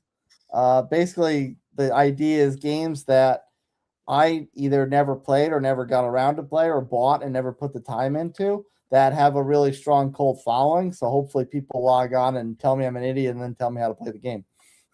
Okay. Yeah. Well, I'll watch that because that's actually how I first started on YouTube. I actually had a gaming channel. I was terrible at friggin' editing or anything back then. Way worse than I am now. But I used to do. I would only do horror themed games because Yeah. horror themed games scare the living shit right out of me. So I thought that would be kind of entertaining to have people watch me, crap my pants while I'm playing. I can't even think of the games I was playing. the Resident Evil. No, I didn't do any of the Resident Evil. Leland, what's that game with the dolls that I played The dolls. Same plays with dolls. Yes, Chase. with the dolls, with the scary dolls? No, Sophie's Curse is. Don't play Sophie's Curse. You will pee your pants. Sophie's Curse is terrible. What was that? I can't remember the name of the game. I'll think of it afterwards. So it doesn't matter. But yeah, I get the one game that it revolves around dolls. Like you're trying to get through the night in this house, and there's all these different creepy dolls. Like one's a clown, one's like a mannequin kind of thing, and they try and kill you. and they come out of nowhere, and it's kind of scary. What the hell's the name of that game? Oh, it's gonna drive me nuts now. But Shane, like you said I'll in the figure group chat, Chase never needs more hobbies. So here I got another hobby. No, you do need more I thought you were saying you didn't have enough. Oh. You had too I much. know I thought you were saying you I had know. too much spare time. No, he's got too much. He's like me, too much of this stuff happening and stuff. So Yeah. it's kind of like, how do you Always play something this on the all go. out? Yeah. Shout out to Big Daddy in the house coming in and with the Le Fin du Monde from Unibrow. Merry Oh, Christmas, en my français, friend. oui, oui. Yeah, La fin du good monde. beer. Muy, Good muy beer. bien. I I like how no, I you hit fake some talk stuff in on French the sometimes. PlayStation. Let me know on the PlayStation because I actually might bring back the gaming channel just to bring it back and just do some of the one-player type games and stuff. One I never I wanted to finish, I never did, was Alien Isolation. Because Alien Isolation, which is really a pretty cool game, so it ties into the first Alien movie. You talk about stuff that Shane, like you said, hard. Like you play it. I always say play it in the dark, right, with just the headphones on. That makes things even much more intriguing and like impactful. So that was one that almost had me jumping a few times playing that game. Oh, can I make a suggestion for you, Chase? It's an older game. It's been probably out for about 10 years now. There's a game called Life is Strange. I remember that game. I really enjoyed that game. That's a scary. No, not necessarily. It's more of like it's a story that goes along. It's kind of I don't want to give too much of it away until you play it. But it's kind of like you make choices throughout the game, and those choices affect the game later on. Oh, kind so of it's like is it not Last of Us? There's another game where there's like 30 different endings you can have based on how you react. Yeah. Yeah, it's kind of like that. And it was a very I did enjoy that one. It was really, really well put together. At first, I was kind of like, I don't know about this. But then as I got into it, I'm like, wow, this is really well written. Like the company that did it, I can't remember off the top of my head who did it. Very well done. It was really, and I think there's a second Life is Strange now as well. Yeah, I pulled up a thing. 27 best horror games to play in the dark in 2025. Board games. And Alien Isolation was number 2 on the list. Well, what was number 1? Number 1 is Alan Wake 2. Never played. I think my youngest boy has played that one. I haven't played Alan Wake. Tooth and Claw's Library. Amnesia. That's another one that's pretty freaky. Amnesia the Bunker. I've played a couple of the Amnesia games, and I don't like them because I don't find them that scary. They're very ambient. Yeah. Like you're walking through, and you've got the music is good, the graphics are amazing, and there's a couple little. Sometimes there'll be like a little flash of something that kind of catches you off guard. But I didn't find them overly scary. I think you might be talking about Until Dawn earlier. Nope. That was one. Until Dawn is very good too, though. That's when you can react to it. It changes the outcome. Okay. Yeah. Until Dawn was very good as well. I enjoyed that one as well. I did play that. So you played in the dark? No. I mean, but I wasn't like I didn't have friggin' every single light in the house on or anything like that. Silent Hill 2 is another one on the list. Oh, Silent Hill. Oh yes, yeah, Silent Hill, yeah. I think it was Outlast is the one that freaked me out the most. So. Oh yeah, Outlast was great. I played that. Outlast that freaked me out. Like I played that in the dark, and it was just like you literally play that game. You felt like somebody was over your shoulder at times. You like hit pause and you have to turn around. Like that one freaks you out. Yeah, that one was that was a scary one for sure. The aliens breathing and dripping on your shoulder. Yeah, it was a good one for sure. There's a ride in Disney World like that. I don't remember what it may have been based off Alien. I don't remember what exactly, but like it's one of those interactive rides, and they at one point like they blow air over your shoulder, like something's breathing on you, and then there's like liquid that comes down and drips on you, like you like wow. That's awesome. Yeah, that's probably like the last time I went to Disney World was when they had Michael Jackson. And it's probably the same studio. Oh, wow. They got rid of the Michael Jackson stuff after the Michael Jackson things came out or whatever, and the controversy. But like they had a crash landing and smoke would blow out from this under the screen or something like you were actually there in the crash landing with them, and it was all these type of effects, like a 3D type thing, but I guess maybe 4D because you felt them. So that might be the same studio they were kind of doing that stuff in. Yeah. That adds a different layer, which is pretty awesome. Yeah. But Shane, what do you got upcoming? Anything on your? Not a whole lot. Anybody who watches my channel knows I've slowed down quite a bit. I do have it's going to be a New Year's Eve episode, but it's completely different from anything I've ever done. Last year for Christmas, I got a dash cam. Okay. Because I come across a lot of really shitty drivers. So I did a quick little compilation of my top 12 dash cam videos from this year. Most recently, 2 days ago, I had 2 happen. So oh wow. Oh, there! I just got my youngest boy to look up the game that I was talking about with the dolls. It's called Emily Wants to Play. I haven't heard of that one. Is that PC or is that? I played it on console? PC. Yeah, Okay. I don't know if it's on console or not, but I played it on Okay. PC. Yeah, Emily Wants to Play. Emily was one of the dolls in the game, and she really doesn't want to play with you. I'm just throwing that out there right now. Spoiler alert. Your head's Emily spinning wants to around like play, but freaking not with poltergeist. you. No, it was pretty good. It was a good gameplay. Like, it took me a while to get through it because you die quite a few times, kind of thing. So Yeah. Oh, cool. Well, make sure check out Nutmeg to Palmetto. Check out Shane's Craft Beer Review. Check out the Akanas, as I said earlier, and check out Dave from Beer Front. Me and Dave will be back tomorrow night for the year-end Midwest beer news and kind of another recap. We kind of hit on some of the beers tonight, but we'll talk about some of the breweries and probably some of the news items that caught our eye this year that took place out in the brew stuff, and then things that'll be upcoming, maybe projections into 2026, which could be an interesting year for beer as well. And then other side of that, it looks like, although Todd's not here tonight, we've been in discussion. We might be bringing back the Thursday night live stream. So there we go. I'm excited. A lot of people had asked about that before. A lot of people were seen to be off that night, so they liked watching that Thursday night. And yeah, I'm off that night. Our big thing was not getting like waking up the next morning and having to go to work and not having a hangover, right? So probably be a little bit more, we say, controlled to make sure we get out in enough time, but probably like 8 to 10, 8 to 11 at the most. But that's not going to happen. Yeah, that's not going to happen. Well, I've been on that show. That's not going to happen. If we get Shannon on, then everything goes out the window for sure. But after the first of the year, we're looking at bringing that back possibly here. Well, I'm going to say we are going to bring it back. And then every other Saturday night, we'll still have the Midwest Beer Show that me and Dave will do. And then already lining up new guests for 2026 coming on. Going to be talking to probably one of the malt houses, talking about grain and some of the things they run into as far as production and how that affects beer. Talking to one of the THC distributors, things they're running into with all the different government stuff around THC drinks taking place.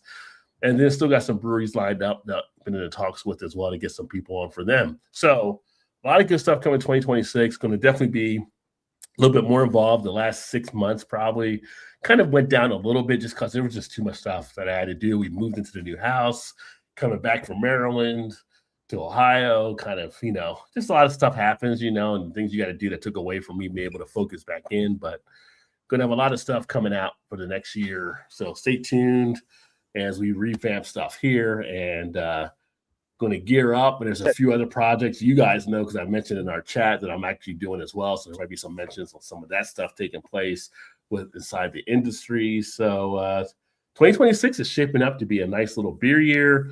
April, they have the CBC in Philadelphia. Still looking at that to possibly attend there. So I'll be there with the breweries and stuff like that possibly. So stay tuned. A lot of good stuff happening. And in February, we got the Cincinnati Beer Fest, which will be huge. So Todd and Shannon will probably come up for that. And that'll be a good time. So we'll have some video and footage of that probably. Last time we went there just to go. We worked the last one at Xavier, but last time we went just to go and partake, we ran a fried bologna poll just because it was like seeing how many people had fried bologna. Because at the time, I had just basically started having a fried bologna. I never had it as a kid. Todd and Shannon were amazed by it. I said, well, let's run a poll. We were asking people about fried bologna sandwiches, and we're running a poll at the Beer Fest. You didn't have fried bologna sandwiches as a kid? As a kid, I did not. Oh, you Never must heard have of been it. rich. Your parents That- were rich. That's the first You had response rich that usually parents. comes out. That's the first response that usually comes out. Jesus. No, I had bologna sandwiches. I just didn't have a fried. It was just put it on bread with cheese. Oh, okay. Mayonnaise. That's I just didn't have the fried, like the whole fried. oh, so stuff. he was poor. Never mind, he was poor. Yeah, He couldn't I afford the was poor. electricity I to was poor. cook the bologna to start with. I wasn't go. I wasn't Wilder's poor because I still had Kool-Aid, but yeah, I was poor. As Apparently Dave pointed out earlier. Leland, can you click that back on? The freaking my game just went off. Don't just yeah. So God, Hockey. the hockey went off for some reason. Oh, what? Uh-oh. Oh, something went wrong. Try another channel or reboot your system. Oh, I'm gonna have a freaking fit right now. It's going in. It's third period now. It's 3-3. I'm gonna have a freaking heart attack here, I think. We got Paul and half middle through. Full disclosure, Shane, Ottawa boy here. So There we go. yeah, so a lot of good stuff coming over the next year. Thanks for everybody that hung in this year and over the years, and it's been fun. And looking forward to 2026 and bringing new stuff to the channel. So that being said, going to get signed off here and come back tomorrow night for the viewers on my channel to see the Midwest Beer Show, 8 o'clock Eastern. But make sure you check out all the other guys here, Nutmeg, Shane, Dave, Alkanauts, and all the good stuff they're doing as well. And the podcast, because Alkanauts have the podcast too. So, which I was not aware of until this past week. All right, signing off. I'm going to watch now that Nutmeg told me there's another one January 1st. I thought I was watching the finale of Stranger Things. Now I'm going to watch episode 7. I have to wait for episode 8. But anyway, it's all good. Merry Christmas, everyone. Hope you all have if you're back tomorrow, I'll tell you Happy New Year tomorrow night. But if you can't make it back tomorrow, Happy New Year. I look forward to talking to you all soon. Cheers, everybody. Absolutely. Cheers.